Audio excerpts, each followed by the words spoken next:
नमस्कार, news point लेकर हाजिर हूं मैं राजीव। दोस्तों, जिस तेजी से मोदी सरकार के खिलाफ देश में गुस्सा बढ़ता जा रहा है और एक के बाद एक उनके मंत्रियों के इस्तीफे की मांग हो रही है, उसे देखकर लगता है कि जल्द ही मोदी मंत्रिमंडल खाली हो जाएगा।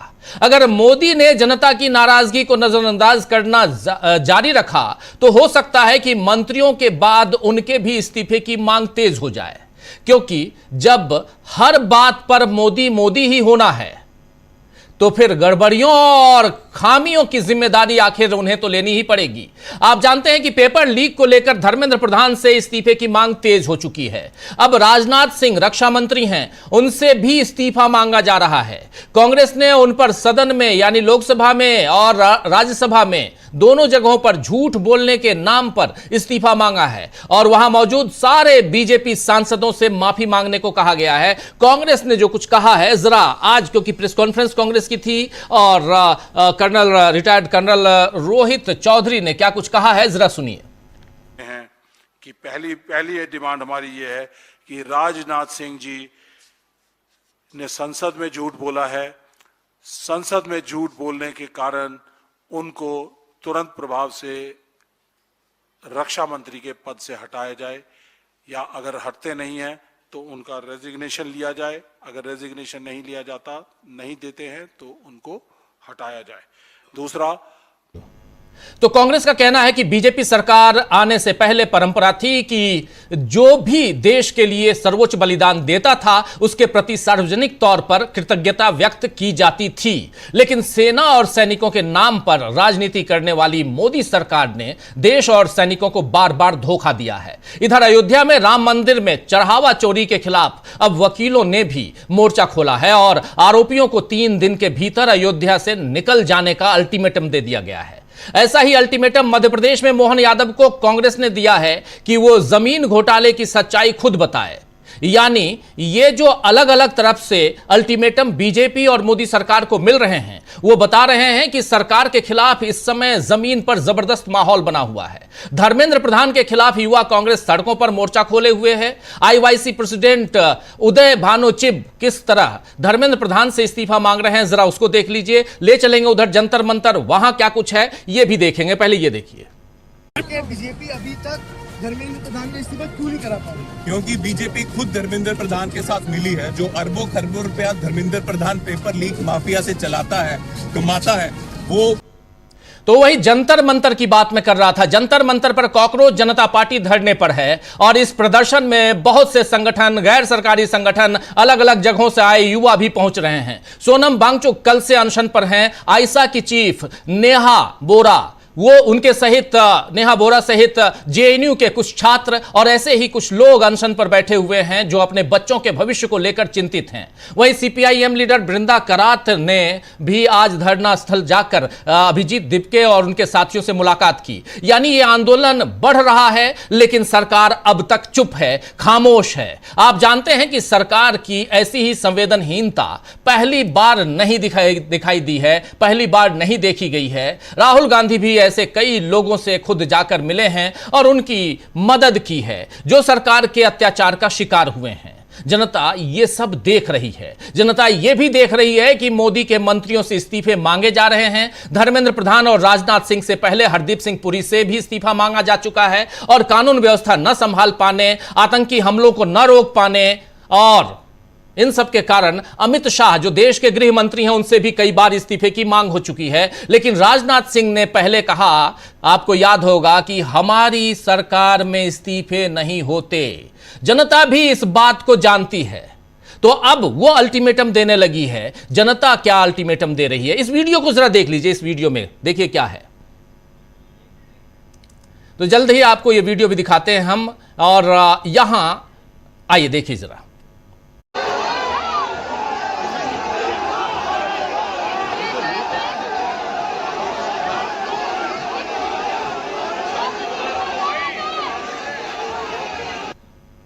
तो इधर आप देख रहे हैं गोदी मीडिया गो बैक के नारे, ये जंतर मंतर पे है। और दूसरी तरफ एक और वीडियो दिखा रहा हूं, ये वीडियो जरा देखिए। ये वीडियो अयोध्या का है। वकील साहब क्या कह रहे हैं चढ़ावा चोरी का मामला अयोध्या में, देखिए जरा।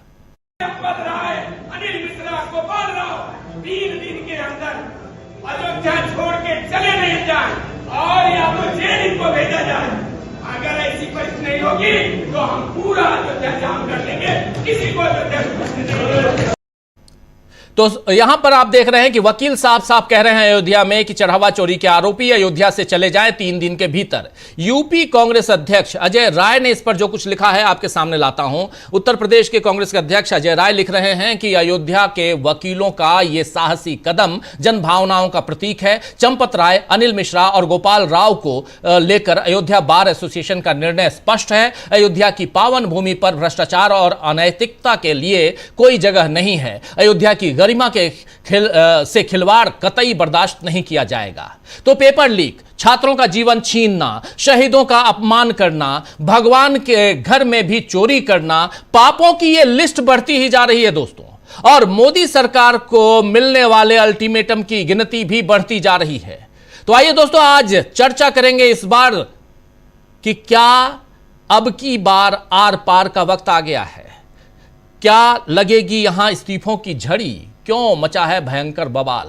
मोदी सरकार से यहां पर जो बातें हो रही हैं मोदी सरकार के खिलाफ, वो सब कुछ जंतर मंतर पर क्या चल रहा है, और क्या जंतर मंतर पर एक पूरे देश में एक आंदोलन की एक तस्वीर जो जंतर मंतर से आप देख रहे हैं, वो तस्वीर अब धीरे धीरे पूरे देश में फैलने वाली है। इसका आगाज हो चुका है, एक नए आंदोलन का आगाज यहां, जिसकी शुरुआत जंतर मंतर से हो चुकी है। यह सब कुछ जानेंगे। चलिए, हमारे साथ कुछ वरिष्ठ साथी जुड़े हुए हैं, उनसे पहले आपका परिचय करवाता हूं, आगे बढ़ते हैं। देखिए, इस वक्त सबसे यहां स्टूडियो में प्रोफेसर अखिल स्वामी जी हैं, प्रशांत टंडन जी हैं, डॉक्टर प्रकाश हिंदुस्तानी जी, अमलिंदु उपाध्याय जी, लेकिन साथ में नेहा हमारे साथ जुड़ी हुई हैं, आयसा की चीफ हैं, हंगर स्ट्राइक पर हैं। नेहा, आपका स्वागत करता हूं और सबसे पहले आपके पास ही आना चाहता हूं और जरा इकरार आवाज, नेहा के पास आवाज आ रही है? जा रही है ना, ठीक है। तो जरा नेहा, आपसे आज दूसरा दिन है स्ट्राइक का दूसरा दिन है। सबसे पहले तो मैं आपको, आपकी सेहत अच्छी रहे और लंबी लड़ाई आप लड़ें, इसकी कामना करता हूं। लेकिन दूसरी बात, आप जंतर मंतर पर 45 डिग्री तापमान और इन सब के बीच जो डिमांड आपकी है, डिमांड की जो लड़ी है वो बढ़ती जा रही है। अब तो राजनाथ सिंह के इस्तीफे की बात भी आ रही है, लेकिन क्या आपको उम्मीद है कि धर्मेंद्र प्रधान का इस्तीफा होगा? जिस राह पे आप लोग चल पड़े हैं, ये राह कितना मुश्किल है, जरा ये बताइए, क्योंकि बहुत कुछ सोचकर आप लोग अनशन पे बैठे होंगे। नहीं, आप जिस चीज़ की बात कर रहे हैं कि भाजपा की सरकार में इस्तीफे नहीं होते हैं, वो चीज़ से हम बहुत अच्छे से वाकिफ़ हैं। और क्योंकि हम वाकिफ़ हैं, इसीलिए हम लोग जंतर मंतर पे, शायद जिसको एक लास्ट रिजॉर्ट कहते हैं प्रोटेस्ट का, वो प्रोटेस्ट एक इंडेफिनिट हंगर स्ट्राइक पे बैठे हुए हैं। हम अच्छे से जानते हैं कि ये आसान नहीं होगा, लेकिन हम ये भी जानते हैं कि देश में है तो लोकतंत्र ही। कितना भी कोशिश करे सरकार इसको तानाशाही बनाने की, आज भी देश के मूल्य, देश की जनता लोकतंत्र में मानती है। और यहाँ पे सरकार को चूज़ फोर्स करना, हम यही चाहते हैं कि सरकार इस पूरे देश के सामने फोर्स हो चूज़ करने के लिए कि वो 22 स्टूडेंट्स जिन्होंने सुसाइड किया है नीट के पेपर लीक के बाद, उनकी सूची में यहाँ पे जो लोग अनशन पे बैठे हुए हैं, इंडेफिनिट हंगर स्ट्राइक पे बैठे हैं, वो लोग इंक्लूड होंगे या वो फिर से अपने भ्रष्ट शिक्षा मंत्री धर्मेंद्र प्रधान को बचाने को चूज़ करेंगे। वो शिक्षा मंत्री जो 2021 में जब बन आते हैं, तब से ही उनके टेन्योर के अंडर में पेपर लीक शुरू हो जाता है, जिनको शिक्षा मंत्रालय इसलिए नहीं मिलता है क्योंकि उनका कोई एक्सपीरियंस रहा है शिक्षा के फील्ड को हैंडल करने का, ना ही उन्होंने जब से शिक्षा मंत्री बने हैं तब से ऐसा कोई खास कैपेबिलिटी दिखाया है। इनफैक्ट हर साल हर पेपर लीक के साथ वो अपनी इनकेपेबिलिटी को प्रूव करते हैं। तो उनको शिक्षा मंत्रालय इसलिए मिला है क्योंकि भाजपा के अलग अलग राज्यों में चुनाव जितवाने का अवार्ड दिया है भाजपा ने उनको, शिक्षा मंत्रालय। लेकिन इस देश में जो लोग कैबिनेट मिनिस्टर में पोर्टफोलियोज होल्ड करते हैं, उनकी प्राइमरी रिस्पॉन्सिबिलिटी इस देश के नागरिकों के प्रति होती है। और जब जब सरकार ये बात भूलेगी, जब तक उसे लगेगा कि कैबिनेट पोर्टफोलियोज तो निजी किसी पॉलिटिकल पार्टीज़ का अपने पॉलिटिकल लीडर्स को आरएसएस की चाटुकारिता करने के लिए, भाजपा की चाटुकारिता करने के लिए एक कैबिनेट का पोर्टफोलियो पकड़ाया जा सकता है। जब जब ये गलतफहमी पॉलिटिकल पार्टीज़ को देश में रहेगी, तब तक इस देश के नागरिक, चाहे वो आखिरी रिजॉर्ट क्यों ना हो, 48 डिग्री के टेम्परेचर में भूख हड़ताल क्यों ना हो, इतनी ह्यूमिडिटी में एक प्लास्टिक के पॉलीथीन के नीचे भूख हड़ताल क्यों ना हो, हर उस रिजॉर्ट को अपनाया जाएगा ताकि इस देश में लोकतंत्र काबिज रहे, शिक्षा और रोजगार हो सके। नेहा, आपके इरादे बहुत मजबूत हैं, ये साफ आपने स्पष्ट कर दिया कि जैसे राजनाथ सिंह वाली बात में बता भी रहा था कि उन्होंने कहा था कि इस्तीफे नहीं होते हैं, उसके बाद भी आप लोगों ने हंगर स्ट्राइक किया है, अनशन, आमरण अनशन पे आप लोग बैठे हैं, तो आपके इरादे कितने मजबूत हैं वो साफ दिखाई दे रहा है। और हो सकता है कि आप यहां से राजनाथ सिंह को गलत साबित कर दें, लेकिन दूसरी तरफ आप लोग इस मजबूती के साथ भी आप कह रही हैं कि हो सकता है कि 22 जो छात्राएं, जो स्टूडेंट्स हैं जिनकी लिस्ट वहां है, जिन्होंने अपनी खुद की जान ले ली पेपर लीक के मामले में, हो सकता है उस लिस्ट में भी नाम चले जाए।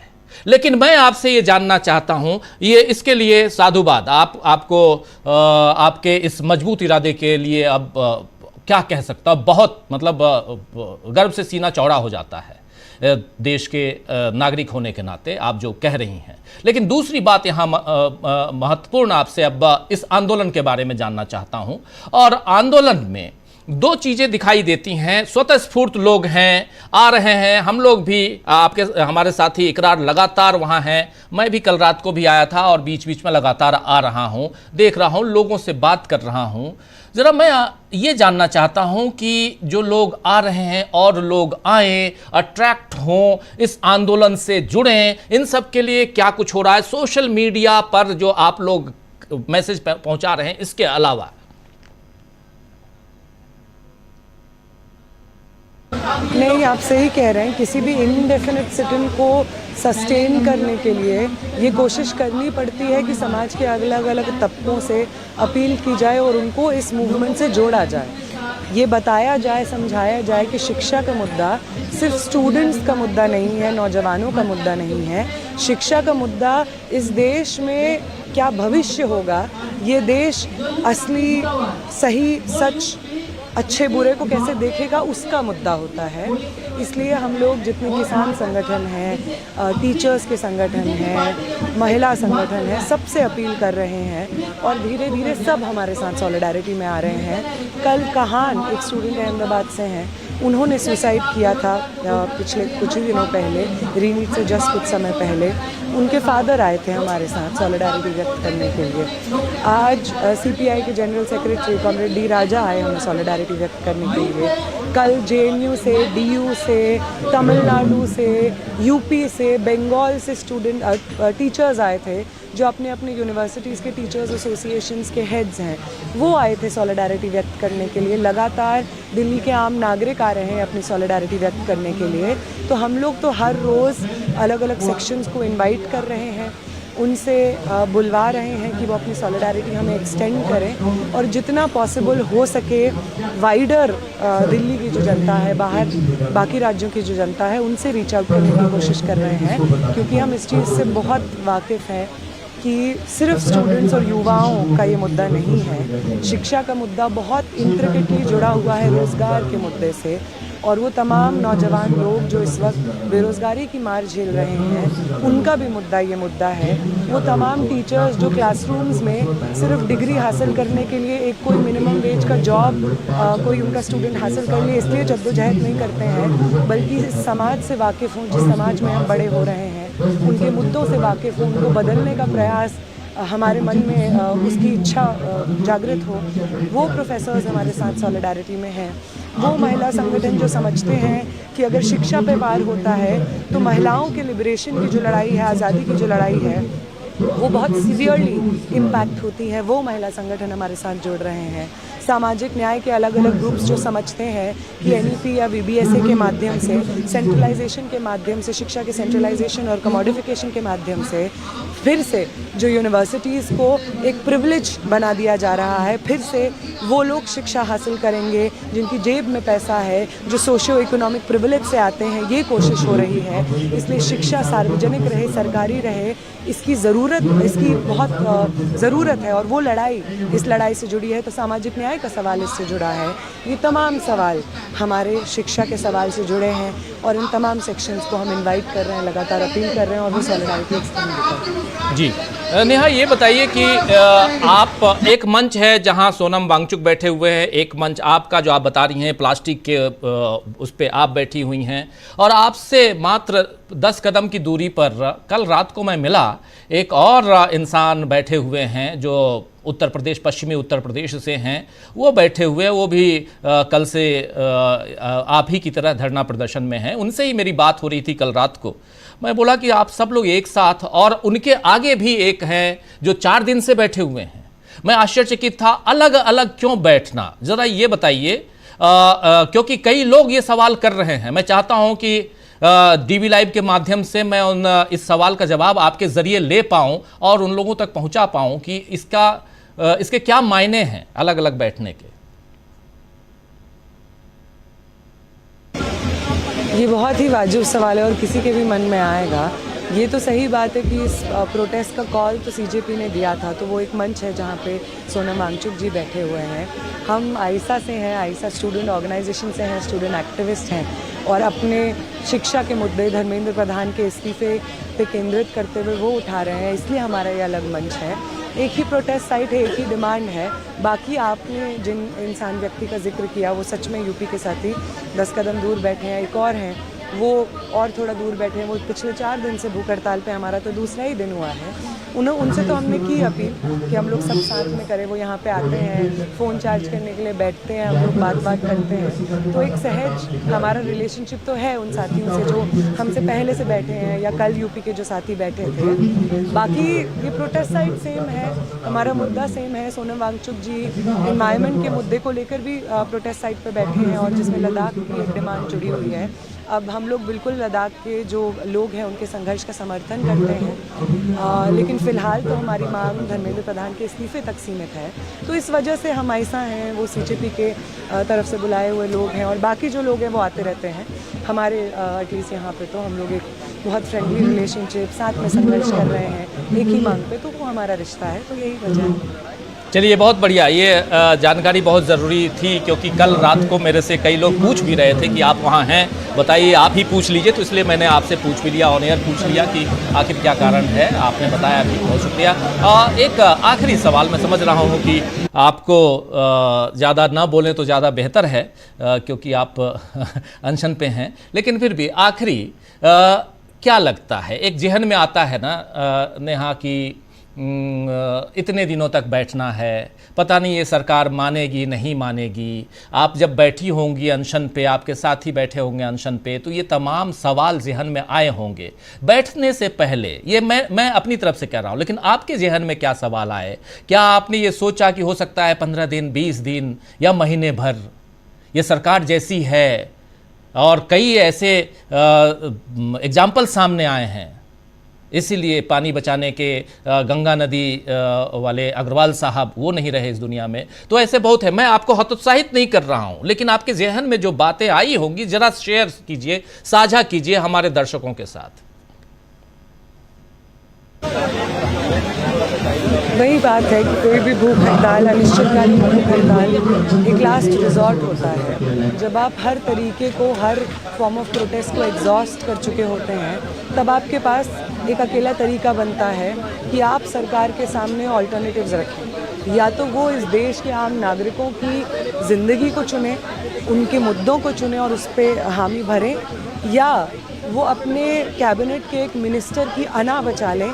ऐसे मिनिस्टर जो करप्ट हैं, ऐसे मिनिस्टर जो इतने सारे स्टूडेंट्स की इंस्टीट्यूशनल हत्या के जिम्मेदार हैं, या तो वो उनकी अना बचा ले, अपनी सरकार की इज्जत बचा ले, या तो वो इस देश के आवाम के साथ खड़े रहें। हमने चूज़ किया है कि हम अपने मुद्दों के साथ, इस देश के छात्रों युवाओं के साथ में उनके मुद्दों के साथ खड़े रहेंगे, और या तो यहाँ से हम हॉस्पिटल में जाएगी हमारी बॉडी, या यहाँ से धर्मेंद्र प्रधान का इस्तीफ़ा होगा। अब चॉइस सरकार की है, वो धर्मेंद्र प्रधान को चुनना चाहेंगे, एक भ्रष्ट मंत्री को चुनना चाहेंगे, या इस देश के आम आवाम को चुनना चाहेंगे। चलिए, बहुत बहुत शुक्रिया नेहा, आपने वक्त निकाला, और सबसे बड़ी चीज़ कि आपके इरादे बहुत मजबूत हैं, बुलंद हैं, और ऐसी मजबूती के साथ आप डटे रहिए। और वहाँ आंदोलनकारी जितने आ रहे हैं उनमें हौसला अफजाई करते रहिए, लोग आएँ, आप तक पहुँचें और देश को एक दिशा मिले। आप युवा हैं और छात्रों का ये आंदोलन मजबूती से आगे बढ़े, आपकी डिमांड पूरी हो, यही हमारी भी चाहत है। बहुत बहुत शुक्रिया। शुक्रिया, बहुत शुक्रिया। तो सुन रहे थे आप यहाँ नेहा, आप जानते हैं नेहा वोरा आयशा की चीफ हैं, और हड़ताल पे, भूख हड़ताल पे हैं, और तमाम चीज़ें, तमाम बातें आप तक रख चुका हूँ। ज़रा जल्दी से प्रशांत टंडन जी पहले आपके पास, फिर स्वामी जी आपके पास आता हूँ। प्रकाश हिंदुस्तानी जी भी हमारे साथ जुड़े हुए हैं, अमलिंदु उपाध्याय जी भी हैं। प्रशांत जी, प्रशांत जी की आवाज़ नहीं आ रही है। अब आ रही है आवाज? जी, अब आ रही है। हाँ, दो बहुत इंपॉर्टेंट बातें नेहा ने कही। एक कि वहां पे अलग अलग ये लोग क्यों बैठे हैं, ये स्पष्टीकरण बड़ा जरूरी था। ये छात्रों का एक आंदोलन है जिसमें एक कॉकरोच जनता पार्टी है और एक आयशा है। ये दोनों की डिमांड एक जैसी है, लेकिन प्लेटफॉर्म अलग अलग है। ये स्पष्टीकरण बड़ा जरूरी था। दूसरी बात जो उनकी इम्पोर्टेंट थी कि देखिए, अगर वहाँ पे जो मैं स्थिति देख रहा हूँ उनकी भी, क्योंकि केवल 40 डिग्री टेम्परेचर नहीं है, बहुत ह्यूमिड है, बहुत ज़्यादा। हाँ, आज मैं भी उधर गया था तो बहुत ह्यूमिड है, बहुत गर्मी में बैठे हुए लोग, और इस गर्मी में किसी की तबीयत अगर खराब हो गई, किसी भी अनशनकारी की, किसी के साथ कुछ बुरा हो गया, तो आप सोचिएगा कि देश भर में स्टूडेंट्स का गुस्सा उबल जाएगा।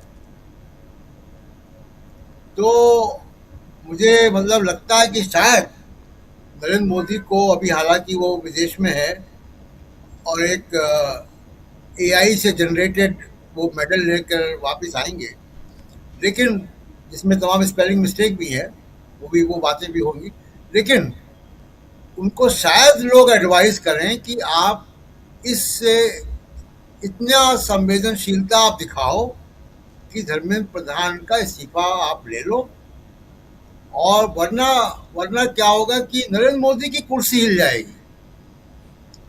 धर्मेंद्र प्रधान को बचाने में नरेंद्र मोदी की कुर्सी हिल जाएगी। ये उनको कोई समझाने वाला अगर हो तो समझाए, क्योंकि स्थिति बहुत नाजुक है। और बाकी और बातें हैं जो कि मतलब लगातार छात्रों का वहाँ पे संख्या बढ़ रही है, और केवल संख्या नहीं बढ़ रही है, देश के दूसरे हिस्सों से भी एक सेंटीमेंट आ रहा है, और पेपर भी लीक हो रहे हैं। महाराष्ट्र में पेपर लीक हो गया TET का, तो वो भी नहीं रोक पा रहे हैं। तो छात्रों का गुस्सा लगातार बढ़ रहा है, और इसमें अभिभावक भी सामने हैं।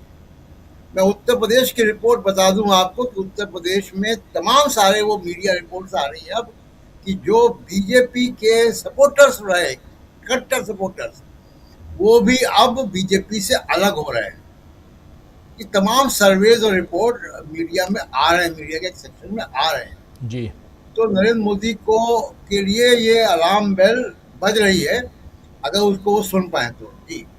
जी बिल्कुल बिल्कुल। जरा जल्दी से एक कमेंट लेना चाहता हूं स्वामी जी आपके पास। अभी आप नेहा को सुन रहे थे, जंतर मंतर और जंतर मंतर के आंदोलनकारी और वहां जो पहुंच रहे हैं लोग, इन सब की बात यहां इसलिए ज़रूरी है क्योंकि बहुत बहुत गर्मी है, आप जान रहे हैं दिल्ली में। और उसके बाद भी एक तरफ देखिए कांग्रेस ने मोर्चा खोल रखा है, दूसरी तरफ एक मोर्चा और खुला है जो अब राजनाथ सिंह के खिलाफ है और राजनाथ सिंह से इस्तीफे की डिमांड है, वो मोर्चा भी खुल गया है। तीसरा यहाँ जंतर मंतर पे है ही, और इसलिए जो आंदोलनकारी हैं उनसे बात भी ज़रूरी थी और नेहा से बात हम कर रहे थे। और बहुत, क्योंकि कल रात को जब मैं गया था, रात को लगभग 11 बजे, 10:30-11 बजे, तो वहाँ मैं देखा स्वामी जी अलग अलग, इसलिए ये सवाल, और जो प्रशांत जी कह भी रहे हैं, ये स्पष्टीकरण बहुत ज़रूरी है कि एक मंच ऊपर बना हुआ है, सोनम वांगचुक हैं और ये इधर हैं, एक इंसान जो नीचे बिछाकर ऐसे ही एक चादर बिछाकर लेटा हुआ है,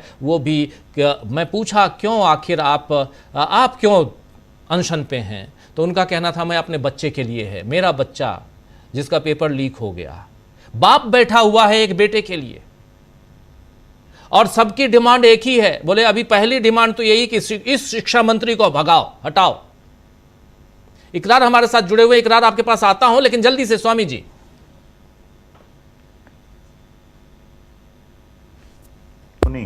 देखिए, इसी प्रकार की भावनाएं मेरे ख्याल से चंद्रशेखर आजाद की रही होंगी, भगत सिंह की रही होंगी, कि अगर यहां से या तो हम हॉस्पिटल हमारी डेड बॉडी जाएगी या धर्मेंद्र प्रधान का इस्तीफा होगा। लेकिन मुश्किल क्या है, ये सरकार इतनी ज्यादा बेशरम है, इतनी ज्यादा बेहया है कि अब तो सारे देश के अंदर कोई भी ऐसा मंत्रालय हमको दिखाई नहीं पड़ रहा है जो सक्षम हो और जनता के साथ वो न्याय कर रहा हो जिसकी हमें उसे अपेक्षा हो। आप देखिए, मोहन यादव का केस देखिए, भगीरथ चौधरी का केस देखिए, राजनाथ सिंह का केस देखिए। राजनाथ सिंह इतना बड़ा झूठ संसद के अंदर बोलते हैं, और इस प्रकार का झूठ की प्रेरणा किससे लेते हैं, जो कहता है कि हमारे देश के अंदर किसी विदेशी सेनाएं नहीं आई हैं और किसी ने हमारे क्षेत्र में कब्जा नहीं किया, जबकि अरुणाचल के मेंबर ऑफ पार्लियामेंट भी कहते हैं और लेह लद्दाख के लोग भी कहते हैं कि हमारे चारागाहों पे उन्होंने कब्जा कर लिया। पूरे देश के अंदर एक भी मंत्रालय, आपको कोई भी मुख्यमंत्री ऐसा भारतीय जनता पार्टी वेस्ट बंगाल के अंदर देख रहे हैं, वहां पे कैसे टीएमसी के लोगों को रस्से से बांध के अंडे उनको मारते हुए, बिल्कुल बेहाओं की तरह, लॉ एंड ऑर्डर को पूरी तरह से ताक पे रखते हुए जिस प्रकार से देश के साथ अन्याय हो रहा है। लेकिन यह बात बिल्कुल सही है, जैसे अयोध्या के अंदर और पूरे देश के अंदर अब जनता उठ खड़ी हुई है, क्योंकि ये कल्पना कोई नहीं कर सकता था एक समय ऐसा आएगा। आज से 5-6 साल पहले आपको याद होगा, ऐसा समय था जबकि किसी को भी, जेएनयू के प्रेसिडेंट को झूठे आरोप में फंसा के उसको कोर्ट के अंदर पीटा जाता था और कोई विरोध में आवाज नहीं उठती थी। आज के तारीख में वही वकीलगण, अयोध्या के वकीलगण, जो कि भगवान श्री राम की जन्म स्थली के अंदर के वकील हैं, सबने सामूहिक निर्णय लिया है इन लोगों का, इन दुष्टों का, इन राम विरोधियों का, रामद्रोहियों का केस हम नहीं लड़ेंगे। तो देश एक करवट ले रहा है, जो मुझे लगता था कि शायद बुढ़ापे में मुझे समय देखने को नहीं मिलेगा। हमारी युवा पीढ़ी शायद सो गई है, लेकिन अभी मुझे लगता है हमने अपनी जवानी में जो किया था, या हमारे पूर्वजों ने जो अपनी जवानी में किया था, ये बच्चे भी अब ये बिल्कुल दम साध लिया है। और जो एक आतंक का माहौल भारतीय जनता पार्टी ने बना रखा था और ये सब लोगों ने बना रखा था, वो टूट रहा है, भय हट रहा है। और ये छोटे छोटे बच्चे, ये युवा बच्चे जिस प्रकार से आवाज उठा रहे हैं, उससे लगता है कि अब हमारा देश लोकतंत्र और संविधान के रास्ते में पुनः वापस आएगा और जो तानाशाह लोग हैं, इन्हें गद्दी छोड़नी होगी एक एक करके। बल्कि अब तो मैं नेहा जैसे लोगों से ये निवेदन करता हूं, एक लिस्ट बना लीजिए, उस लिस्ट पे लोगों के नाम बढ़ाते चले जाइए। अभी धर्मेंद्र प्रधान का एक मुद्दा है, बिल्कुल सही मुद्दा है, लेकिन इसमें राजनाथ सिंह का भी नाम जुड़ना चाहिए, भगीरथ चौधरी का भी नाम जुड़ना चाहिए, मोहन यादव का भी नाम जुड़ना चाहिए, योगी आदित्यनाथ का भी नाम जुड़ना चाहिए, जो महीने में 4 बार अयोध्या जाते थे, क्या करते थे। और ये भी प्रोटोकॉल पता है राजीव जी, ये सरकारी प्रोटोकॉल है। नीचे के अधिकारी अगर कोई काम करते हैं तो ऊपर के अधिकारी जिनका कर्तव्य था उनका निरीक्षण करने का, उनका अनुश्रवण करने का, उनको मॉनिटर करने का, अगर वो नहीं करते हैं तो क्रिमिनल कॉन्स्पिरेसी में वो सारे दोषी होते हैं। तो हमारी भावना है, देश की भावना है, जितने लोग हमारे साथ, हमारे बच्चों के साथ, हमारे युवाओं के साथ, हमारे किसानों के साथ और सब लोगों के साथ अन्याय कर रहे हैं, इनको बिल्कुल कठोरतम दंड मिलना चाहिए। और जनता को लोकतंत्र और संविधान के रास्ते पे दोबारा वापस लाने के लिए जो भी संभव होगा, इन बच्चों का आशीर्वाद हम देते हैं, इनसे कामना करते हैं। लेकिन वो बात आपकी बिल्कुल सही थी, सबको सम्मिलित होकर, एकजुट होकर, अलग अलग लड़ाई उन्हें फायदा पहुंचाती है, वो लोगों को डिवाइड करते हैं। सबको एकजुट होना पड़ेगा, जो सबसे बड़ी फोर्स है उसके साथ इनको जुड़ना पड़ेगा। जी जी जी, बिल्कुल बिल्कुल। सुनील शुक्ला जी, आपका स्वागत करता हूं इस कार्यक्रम में। और ज़रा जल्दी से एक कमेंट लेना चाहता हूं, अपडेट्स लेना चाहता हूं। उधर इकरार हमारे साथ जुड़े हुए हैं। इकरार,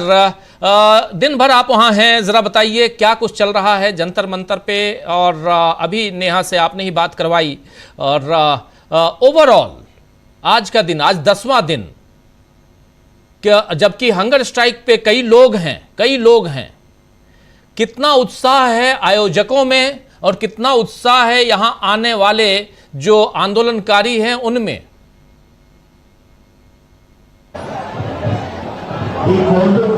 राजीव जी, देखिए आज 10वां दिन है ये, जो अगर हम धरने की बात करें तो 10वां दिन है, वहीं अगर भूख हड़ताल की बात करें तो ये दूसरा दिन है। तो यहाँ जो सोनम वांगचुक तो वहाँ बैठे ही बैठे मंच पर, उनके साथ साथ कल भी हमने दिखाया विजुअल्स के किस तरह से एक अकेले शख्स बैठे, लेकिन उसके साथ एक 5 लोगों का ग्रुप और है, वो भी यहाँ पर अनिश्चितकालीन भूख हड़ताल पर बैठे हैं। और एक शख्स और है जिनसे आपने कल मुलाकात भी की थी, वो पिछले 4 दिन से यहाँ भूख हड़ताल पर बैठे हैं। वहीं नेहा से मैंने बात कराई, नेहा के साथ कुल 5 जो छात्र हैं, जो JNU के छात्र हैं, वो भी भूख हड़ताल पर बैठे हैं। यानी सोनम वांगचुक ने जो सुबह वीडियो जारी करके लोगों से ये अपील की थी कि आप अगर धरना स्थल पर नहीं आ सकते तो कम से कम अपने घर पर रहकर ही आप जो है वो एक दिन की भूख हड़ताल करिए। यानी साफ तौर पर ये मैसेज सोनम का है कि लोग जो है इस आंदोलन से ज़्यादा जुड़े, ताकि वो सरकार के ऊपर दबाव पड़ सके। अभी कुछ देर पहले उन्होंने एक प्रेस कॉन्फ्रेंस की, और प्रेस कॉन्फ्रेंस में उनका बाकायदा मेडिकल बुलेटिन जारी किया गया, क्योंकि 24 घंटे से ज़्यादा का समय हो गया है उन्हें यहाँ भूख हड़ताल पर बैठे। तो फिलहाल उनकी जो स्वास्थ्य स्थिति है वो ठीक है, जैसा कि डॉक्टर ने बताया। लेकिन डॉक्टर ने साथ में एक बात कही कि क्योंकि इनकी जो बॉडी है वो लेह लद्दाख में जो -डिग्री में टेम्परेचर रहता है, और यहाँ 42 डिग्री से ऊपर टेम्परेचर है, और साथ में ह्यूमिडिटी है, तो बहुत दिन तक सर्वाइव नहीं कर पाएगी। यानी राजीव जी जो आप बात कर रहे हैं वो बिल्कुल ठीक, जो आप चर्चा कर रहे थे कि इतनी ह्यूमिडिटी है और जो जिस तरीके से 42 डिग्री का टेम्परेचर है, तो कहीं ना कहीं सरकार को इन छात्रों के बारे में या जो भी भूख हड़ताल पर बैठे हैं उनके बारे में जल्द कुछ ना कुछ सोचना होगा, तभी यहाँ कुछ होगा, वरना बहुत बुरी स्थिति हो सकती है। हम खुद यहाँ मौजूद है, हम बराबर जो हर आधे घंटे 15 मिनट में पानी पी रहे हैं। तो इस तरीके से डिहाइड्रेशन की जो शिकायत है वो लगातार यहाँ कई लोगों को हो रही है। तो एक डॉक्टर्स भी कल हमने दिखाया था, एक डॉक्टर्स भी बाकायदा बैठे हैं जो लोगों को ORS दे रहे हैं। यानी गर्मी का ये आलम है। इस आलम में सरकार को इस ओर ज़रूर ध्यान देना चाहिए कि किस तरह से जो छात्र हैं वो लगातार अपनी मांगे उठा रहे हैं, और अब छात्रों के साथ साथ ये आंदोलन जो है वो भूख हड़ताल पर आ गया है। और ऐसा नहीं है कि कल बैठे, आज भी कुछ लोग भूख हड़ताल पर बैठना शुरू किया, कुछ लोगों ने, कुछ छात्रों ने शुरू किया। तो यानी ये जो पहले था कि खाली प्रोटेस्ट हो रहा था, यहाँ आकर बैठ रहे थे, सुबह से शाम जो है बैठ रहे थे, लेकिन अब धीरे धीरे ये जो आंदोलन है वो भूख हड़ताल के तरफ बढ़ता जा रहा है। यानी लगातार लोगों की संख्या बढ़ती जा रही है भूख हड़ताल करने की। तो सरकार को कहीं ना कहीं सोचना होगा। वही बार बार जो है CJP के जो संस्थापक हैं या जो भी सदस्य हैं वो बार बार आरोप लगाते हैं कि दिल्ली पुलिस उनके साथ जो ठीक बर्ताव नहीं कर रही। कल जो सोनम के लिए जो एक टॉयलेट की मांग की थी वो आज सुबह उनको जो मिल गया। तो एक बात मेरे राजीव जी थोड़ी समझ से परे है कि जब भी सोशल मीडिया से कुछ जो अभिजीत दीप के अपील करते हैं उनको अगले दिन वो प्रोवाइड हो जाती है। तो ये एक सोचने वाली बातें हैं कि जंतर मंतर जैसा एक इलाका है, इस जंतर मंतर के जैसे इलाके में दिल्ली पुलिस जो कि इतने जो सबसे जो टाइट पुलिस एक तरीके से मैं कहूँगा जो मानी जाती है, जो 5 बजे के बाद किसी धरने को अलाउ नहीं करती है, वो 5 बजे के बाद से लेकर पहले दिन से लेकर आज 10वां दिन है बिना परमिशन के धरना हो रहा है। और इसके साथ साथ राजीव जी एक चीज़ और हो रही है कि इसी धरने के साथ कुछ एक और भी धरने की जो परमिशन है वो लगातार दिल्ली पुलिस द्वारा दी जा रही है। यानी ये इस धरने को थोड़ा छोटा कर दिया गया है, और जो बाकी का जो इलाका है वो और अन्य धरने वालों के लिए कर दिया गया, जिसमें कल जो है जो एक तरीके से जो CJP के प्रोटेस्टर हैं और जो एक ऐसे किसी संगठन को इन्होंने परमिशन दे दी थी जो कि उनके आपस में बहुत तू मैम, अगर पुलिस अगर बीच बचाव नहीं करती तो यहाँ एक बहुत बड़ा जो है वो जो हंगामा हो सकता था, क्योंकि ये इस्तीफा मांग रहे हैं, वो कह रहे हैं इस्तीफा क्यों। तो इस तरीके के जो आंदोलन जो छोटे छोटे जो प्रोटेस्ट करने के लिए आ रहे हैं, जिन संगठनों का कोई पता नहीं है आखिर दिल्ली पुलिस उनको क्यों परमिशन दे रही, क्योंकि सुरक्षा के लिहाज से भी कई बार CJP बीजेपी इस बात को कह चुकी है कि कुछ राइट विंग के लोग जो लगातार धमकी दे रहे हैं। तो जो माहौल है, माहौल की अगर हम बात करूँ तो कल जिस तरह का माहौल था, लगभग आज भी, क्योंकि शाम का वक्त हो गया है और दोपहर में क्योंकि आज बहुत ज़्यादा धूप थी, तो आज जो है अब शाम के वक्त लगातार जो है लोगों का, छात्रों का, स्टूडेंट, फारूक एक बार मैं कहूँगा कि थोड़ा कैमरा घुमा के दिखाइए कि वही भीड़ राजीव जी जब आप आए थे उससे थोड़ी ज़्यादा भीड़ अभी इस समय नज़र आ रही है। और वहीं आज जो अगर हम बात करें लोगों की जुड़ने की, तो जो भारतीय किसान यूनियन जो टिकैत है जिनकी, उनके भी कुछ सदस्य आज यहाँ आए थे और वृंदा करात आई थी और उनके साथ साथ डी राजा जो है वो अभी कुछ देर पहले यहाँ से इस धरना स्थल से होकर गए और उन्होंने भी साफ तौर पर अपील की कि जो ये स्टूडेंट बैठे हैं ये पॉलिटिकल नहीं है, ये छात्र हैं और इनकी बातों को मानी जाए, क्योंकि भूख हड़ताल है, ये इनके स्वास्थ्य पर बहुत बुरा असर डाल सकती है। जी राजीव। बिल्कुल ये जो आप बता रहे हैं बहुत महत्वपूर्ण जानकारियां आप दे रहे हैं और भले टुकड़ों टुकड़ों में सही, लेकिन अब ये एक आंदोलन जो है आगे बढ़ता हुआ जरूर दिखाई देता है। आप हमारे साथ बने रहिए, जरा जल्दी से आना चाहता हूं। प्रकाश हिंदुस्तानी जी हमारे साथ जुड़े हुए हैं, सुनील शुक्ला जी हैं, अमलेंदु उपाध्याय जी हैं। प्रकाश जी, ओवरऑल देश में बहुत कुछ चल रहा है। देखिए, जंतर मंतर चल रहा है, उधर एक प्रोटेस्ट कांग्रेस पार्टी का चल रहा है, एक प्रोटेस्ट उधर राम मंदिर का भी चल रहा है। अयोध्या में आप देखिए चढ़ावा चोरी, अब तो वकीलों ने कह दिया 3 दिन के अंदर निकल लो अयोध्या से, वरना देख लेना कोई तुम्हारे लिए नहीं आएगा। अभी सुनाया, अभी बाइट सुन लिया आप लोगों ने। तो जरा आपसे समझना चाहता हूं, और इन सब के बीच सरकार इतनी चीजें छिपा क्यों रही है?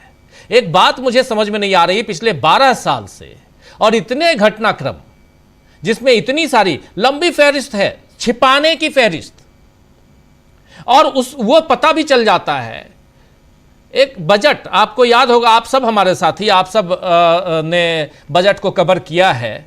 बजट के समय आपको याद होगा कि मोटी सी पुस्तिका मिलती थी जिसमें आप पलट पलट के देख लेते थे कि किस डिपार्टमेंट को कितना पैसा गया, क्या है बजट में, क्या आ रहा है, क्या गया, सब कुछ। अब क्या मिलता है वो? चलिए डिजिटल कर दिया आपने। डिजिटल पे कितना रहता है? सुनील शुक्ला जी, प्रकाश हिंदुस्तानी जी, प्रशांत टंडन जी, अमलेंदु उपाध्याय जी, आप 4 साथी तो बिल्कुल इन चीज़ों को बहुत नज़दीक से आप लोगों ने देखा है। कुछ नहीं है, नेट पे उपलब्ध नहीं है। मैंने खोजने की कोशिश की, ये नहीं मैं बोल रहा हूँ, बजट है, लेकिन वो उसकी बहुत सारी चीज़ें जो है वो गायब रहती हैं। ये तो एक उदाहरण दे रहा हूँ, ऐसे कई सारे उदाहरण हैं। छिपा क्यों रहे हैं भाई, ये समझ में नहीं आता है। आखिर इस छिपाने के पीछे की रणनीति क्या है, जरा उसको उजागर करने की कोशिश करेंगे डॉक्टर प्रकाश हिंदुस्तानी जी।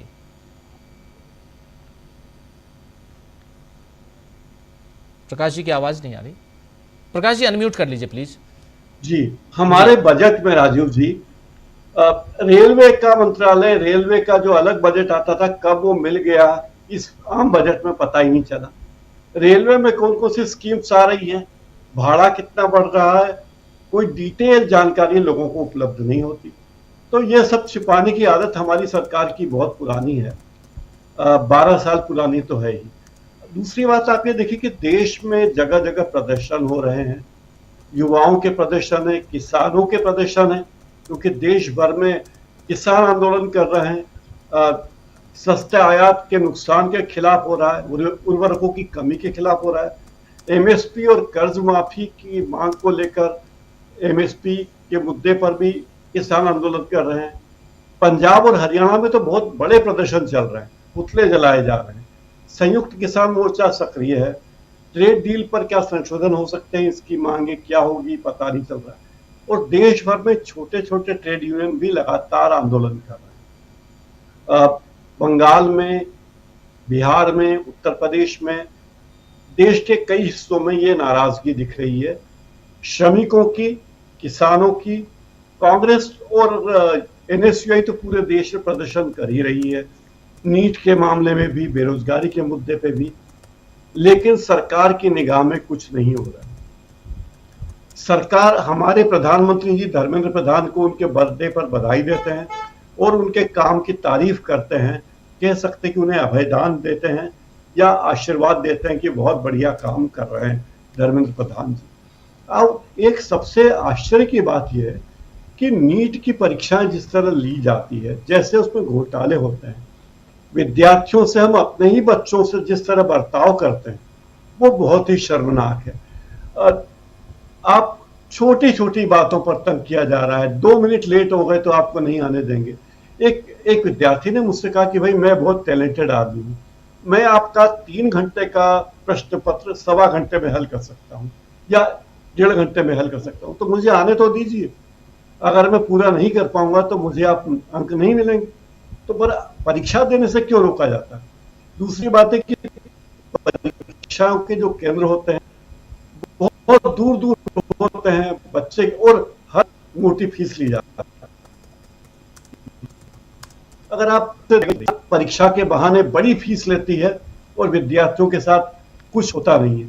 लेकिन अब जो आंदोलन हो रहे हैं, आप ये देखिए कि जिस तरीके से पूरे देश में आंदोलन हो रहे हैं और अयोध्या में लूट और चोरी डकैती के खिलाफ जो भावनाएं हैं, आप लोग भले ही खुलकर उस बारे में बोलते हो, लेकिन उसकी जब आगामी चुनाव में देखने को मिलेगा। कोई ना कोई बड़ा महात्मा इसके बारे में बोल नहीं रहा है कि क्या हुआ, इसके खिलाफ क्या होना चाहिए। धीरेन्द्र शास्त्री ने जरूर कहा कि भगवान राम दोषी को दंड देंगे, सबक सिखाएंगे, लेकिन ये कहने की हिम्मत नहीं कि चोटों को जेल भेजिए, चोरी करने वालों को जेल भेजिए, और जो लोग जिन पर आरोप है उनकी तारीफ करके, उनके अतीत की तारीफ करके, बड़े त्यागी हैं लेकिन काम नहीं करते, बहुत विद्वान हैं लेकिन अक्षम हैं, काम नहीं कर पाते, ऐसे लोगों को ट्रस्ट में रखने का कोई मतलब नहीं। तो देश में वे लोग जो हिंदुत्व के नाम पर एक थे, जो अपने भविष्य को लेकर एक थे, नेताओं साधुओं के आश्वासनों पर लोग एक होकर वोट दे रहे थे, वो सब, उन सब के सपने अभी तार तार हो रहे हैं। और सेना के साथ जो हो रहा है, हमारे सैनिकों के साथ जो हो रहा है, वो तो इंतहा है। आप देखिए कि हमारी सेना में लाखों सैनिकों की जगह खाली है, उन सैनिकों की नियुक्ति सरकार नहीं कर रही और सेना के प्राइवेटाइजेशन की तैयारी कर रही है, सैनिक स्कूलों के प्राइवेटाइजेशन की तैयारी कर रही है, सैनिक स्कूल उद्योगपतियों को दिए जा रहे हैं, और अब पूरे देश में सरकारी स्कूल निजी संस्थाओं को देने की योजना बनाई जा रही है। आप जानते हैं कि निजी संस्था कौन से हैं, किन निजी संस्थाओं को मिलेंगे ये स्कूल, ये सब जानते हैं। तो एक और तंत्र काम कर रहा है कि जब आप क्रिएट नहीं कर सकते कोई चीज रचनात्मक रूप से आप बना नहीं सकते, तो यत्र तत्र कैसे भी करके उस पर कब्जा कर लीजिए। तो ये संस्थाओं पे कब्जा करने की कोशिशें बरकरार है। सरकारी संस्थाएं तो उनकी है ही, अब जो निजी संस्थाएं उन पर भी निगाहें हैं, और शैक्षणिक संस्थाओं पर तो बहुत गहरी निगाहें। इस सब से उद्वेलित है। मुझे लगता है कि हम लोग शायद किस्मत वाले हैं कि हम पहले पढ़ लिख गए, पहले पैदा हो गए, वरना आज की तारीख में मैं देखता हूं कि युवा किस तरीके से संघर्ष कर रहे हैं। उनके पास कोई भी विकल्प नहीं है। पढ़ाई करने के बाद, मेहनत करने के बाद, उनके योग्य होने के बाद भी उनके सामने विकल्प नहीं है। ये देश का बड़ा अंधकारमय काल है, अंधेर काल चल रहा है, और नतीजा ये होगा कि जरूर कोई ना कोई बड़ा आंदोलन होगा और बदलाव दबाव में होगा, ऐसा मुझे विश्वास है। जी जी जी, नतीजा यही होगा कि एक बड़ा आंदोलन होगा। आंदोलन जहां चल रहा है वहां पर हमारे साथी इकरार डटे हुए हैं, लगातार वहां से रिपोर्ट दे रहे हैं। इकरार, आप हमारे साथ बने रहिए। जल्दी से एक कमेंट लेना चाहता हूं। सुनील शुक्ला जी, आपके पास आना चाहता हूं। सुनील जी, अब देखिए बगल में, हालांकि अगर आप बता पाएं कि क्या कांग्रेस पार्टी की तैयारियां वहां चल रही हैं, हालांकि अभी जल्दी होगी क्योंकि 10 तारीख को है कांग्रेस पार्टी का एक बड़ा आयोजन, बड़ा सम्मेलन, और प्रयागराज में है। चूंकि आप प्रयागराज में हैं इसलिए मैं आपसे पूछ रहा था। लेकिन दूसरी बात, उत्तर प्रदेश में ही वकीलों ने जो अल्टीमेटम दे दिया है, इसके क्या मायने हैं?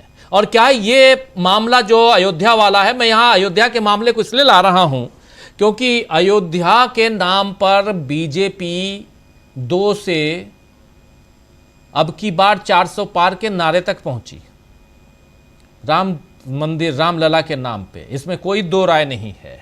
और उसके बाद चंदा चोरी और अब चढ़ावा चोरी, और इन सब का इतना बड़ा खुलासा, जिधर देखिए उधर खुलासा, और इसके बाद भी अगर किसी ढंग का डर भय नहीं है बीजेपी के नेताओं को, हो सकता होगा, आपको पता होगा, मैं आपके जरिए समझना चाहता हूं, मैं तो दिल्ली में बैठा हुआ हूं, तो फिर क्या हम कुछ भी करते जाएंगे, कोई भी चोरी होते जाए और कोई फर्क नहीं पड़ता, बच्चे मरे तो मरे, कोई फर्क नहीं पड़ता, हम विधायकों को और सांसदों को तोड़ लें, खरीद लें, कोई फर्क नहीं पड़ता, देश अब हमारे हिसाब से चलेगा और आपके ऊपर इसका कोई फर्क नहीं पड़ना चाहिए? क्या अब यह मान लिया जाए, या जो कुछ अयोध्या में हो रहा है, जो कुछ जंतर मंतर पे हो रहा है, जो कुछ प्रयागराज में होने जा रहा है, जो कुछ कोटा में हुआ, देश के अलग अलग कोनों में हो रहा है, उसका कोई असर पड़ रहा है क्या सरकार के ऊपर? सुनील शुक्ला जी। एक तो राहुल गांधी के प्रोग्राम के कार्यक्रम की तिथि में परिवर्तन हुआ है। अब वो 10 मई को नहीं आ रहे हैं, 10 जुलाई की बात कर रहे हैं। 10 जुलाई की बात, 10 जुलाई को नहीं आ रहे हैं वो, अब वह 19 जुलाई को आ रहे हैं। अच्छा, उनका एक कार्यक्रम आ गया है और उसके बारे में यहाँ पे कांग्रेस के लोगों की, और अभी उस कार्यक्रम के संयोजक के रूप में जो मध्य प्रदेश के कांग्रेस के नेता हैं सिंगार साहब, वो भी आए थे, और जो अन्य कांग्रेस के पदाधिकारी लोग हैं वो भी, इलाहाबाद उनका भी आना हुआ था। अब आपने बात कही कि चंदे की या दान की चोरी को लेकर के बीजेपी पे कोई असर है कि नहीं है। चंदे की में हेर फेर, बेईमानी, शैतानी, चोरी के आरोप कब नहीं लगे हैं? शिला पूजन हो रहा था, इस देश का शायद कोई ऐसा गांव हो जहां शिलाएं न गई हो। इस हिंदू सनातन व्यवस्था में आस्था रखने वाले शायद कोई ऐसा परिवार हो जिस परिवार से चंदा न लिया गया हो। उस चंदे में भी हेरफेर के आरोप लगे थे। कोई कहीं भी कोई हलचल आपको दिखाई पड़ी? जब राम जन्मभूमि का आंदोलन चल रहा था उस समय जो चंदे लिए गए थे उसमें भी बेईमानी के आरोप लगे थे। कोई कहीं भी आपको हलचल दिखाई पड़ी? यह हलचल इसलिए नहीं थी कि वह भगवान राम की आस्था से जुड़ा हुआ एक मुद्दा था, लोगों ने उस पर ध्यान नहीं दिया। आरोप हमेशा से लगते रहे, चर्चा में रहे, लेकिन हमेशा उसको यह कह के दबा दिया गया कि यह इस तरह के आरोप वो लोग लगा रहे हैं जो राम मंदिर के विरोधी हैं, वो लोग लगा रहे हैं जिनका इस राम मंदिर निर्माण से के आंदोलन से कोई मतलब नहीं, यह सनातन विरोधी लोग हैं। लोगों ने स्वीकार कर लिया। जब मंदिर का निर्माण शुरू हुआ माननीय सर्वोच्च न्यायालय के आदेश से और केंद्र की सरकार ने एक ट्रस्ट बना दी, उस समय जमीनों की खरीद फरोख्त में घपले के आरोप लगे, बड़े पैमाने पर लगे, अरबों खरबों रुपए के आरोप लगे हैं कि कम कीमत की जमीनें किस तरीके से बड़ी कीमत में खरीदी गई, बेची गई, किन लोगों ने जमीनें खरीदी। जब मंदिर का निर्माण कार्य शुरू होने वाला था उसके पहले अयोध्या में कितने लोगों ने जमीनें खरीदी, आज तक किसी ने उसका संज्ञान नहीं लिया। आम आदमी पार्टी के सांसद लगातार इस पर बयान देते रहे, कांग्रेस के प्रदेश अध्यक्ष अजय राय लगातार बयान देते रहे, समाजवादी पार्टी का स्थानीय नेता और पूर्व विधायक पवन पांडे लगातार बयान देते रहे कि साहब जमीन की खरीद फरोख्त में बहुत बड़े पैमाने पर धांधली हुई है। कोई सुनने वाला नहीं था, ट्रस्ट के लोगों ने भी कोई कार्रवाई नहीं की। फिर वही सवाल था कि यह आस्था का विषय था। लोग ये मान के चल रहे थे कि नहीं आरोप लग रहे हैं, और जो ट्रस्ट के लोग थे भी इनको भी लगता था कि नहीं कोई हलचल नहीं होने वाली है, लोग विश्वास नहीं करेंगे। या जो आरोप लगाने वाले हैं या विघ्न संतोषी टाइप के लोग हैं जो चाहते नहीं है कि मंदिर का निर्माण पूरा हो। लेकिन जब चंदे की चोरी का मसला आ गया, दान में जो आई धनराशि है इसमें घपले की बात आ गई, तो जितना ये आस्था से जुड़ा हुआ जो सवाल था सबके मन में बात आ गई। अगर मंदिर निर्माण का प्रश्न आस्था से जुड़ा हुआ था तो मंदिर को प्राप्त दान भी आस्था से जुड़ा सवाल है। वह मंदिर में जाने वाला व्यक्ति जो दान करता है वह किसी कानूनी बाध्यतावश नहीं करता, कोई जबरन उससे वसूली नहीं करता है। दान पात्र में, खासतौर से दान पात्र में जो धनराशि डाली गई है, लोग स्वेच्छा उसमें दान करते हैं, और वह अपने जिस मंदिर में गए हैं जिसके प्रति उनकी आस्था है उसके आस्थावश वो दान करते हैं कि उनके धनराशि से मंदिर की व्यवस्थाएं देखी जाएंगी। तो यह दान भी आस्था का सवाल है। मंदिर निर्माण में आस्था के सवाल को लेकर के जो जिस तरीके से राजनीतिक लाभ लिया गया, उसका राजनीतिक नुकसान भारत इस चोरी के कारण भी है। यह विवाद तो बहुत बड़ा है, यह लोगों के बीच में बाकायदे इसका असर है और बड़ी तादाद में, बड़ी संख्या में लोग ये मान रहे हैं कि ये जो चंदे में चोरी हुई है वो उनकी आस्था के साथ खिलवाड़ है, और इसको सरकार की विफलता भी वो मान रहे हैं। और अगर वो सरकार की विफलता मान रहे हैं तो ऐकिक नियम से नहीं मान रहे हैं। ये अब देख रहे हैं कि पूरा का पूरा जो मंदिर की देख रेख है, ट्रस्ट में जो लोग हैं, बार बार मंत्रियों का वहां आना जाना है, वो तमाम लोगों ने अपनी जिम्मेदारियों का निर्वाह नहीं किया। दूसरी तरफ जब जिन लोगों के ऊपर आरोप लगे, चंपत राय के ऊपर सबसे बड़ा आरोप है कि उन्होंने अपनी जिम्मेदारियों का निर्वाह नहीं किया, ऐसे लोग शामिल किए गए जो बेईमानी करते रहे और उन्होंने कभी ध्यान नहीं दिया। उस चंपत राय को उत्तर प्रदेश सरकार के उप मुख्यमंत्री ने सर्वाधिक श्रद्धेय व्यक्ति की संज्ञा दी, आदरणीय व्यक्ति की संज्ञा दी। यह लोगों को राहत करने वाला है कि जिस व्यक्ति के ऊपर इस तरह के दान के पैसे में हेराफेरी करने का आरोप है, दान में जो लोग इस हेराफेरी में शामिल हैं उनको प्रश्रय देने का आरोप है, जिस व्यक्ति के ऊपर तमाम तरह की जमीन के खरीद फरोख्त में हेरफेर करने का आरोप है, उसको आप सबसे श्रद्धा का पात्र बता रहे हैं, सबसे आदर का पात्र आप बता रहे हैं। तो लोगों की भावनाएं कहाँ गई, लोगों की आस्था कहाँ गई, लोगों की आस्था का ख्याल रखा क्या आपने? तो ये जो विषय है, ये मैंने लोगों के बीच में जो आस्थावान लोग हैं उनके बीच में इसका असर है। और अगर आप बात कीजिए लोगों से, आपको लगेगा कि जितने लोगों से आप बात करेंगे उससे 50% लोग इस विषय को बहुत गंभीर मान रहे हैं कि बहुत गंभीर विषय है। और वह गंभीरता इसमें इसलिए भी है कि वह उनकी आस्था के साथ खिलवाड़ किया गया, उनकी आस्था का ध्यान नहीं रखा गया। लोग आस्थावश वहां जाते हैं और उस आस्था को बनाए रखने के लिए ट्रस्ट के लोगों ने कोई ऐसी व्यवस्था नहीं की जिससे कई कारण उनके दिए गए दान का दुरुपयोग न हो। तो यह विषय तो बहुत गंभीर है। अब आपने जो वहाँ का अयोध्या जिला बार एसोसिएशन का जो निर्णय हुआ, बार एसोसिएशन का निर्णय है, वो बार एसोसिएशन चुनी हुई संस्था है, वह नामजद संस्था नहीं है। उसकी बैठक बार एसोसिएशन अयोध्या कोर्ट के अध्यक्ष ने की है, जिन्होंने कहा है कि ये लोग इनके मुकदमे की पैरवी करने के लिए वो आगे नहीं आएंगे।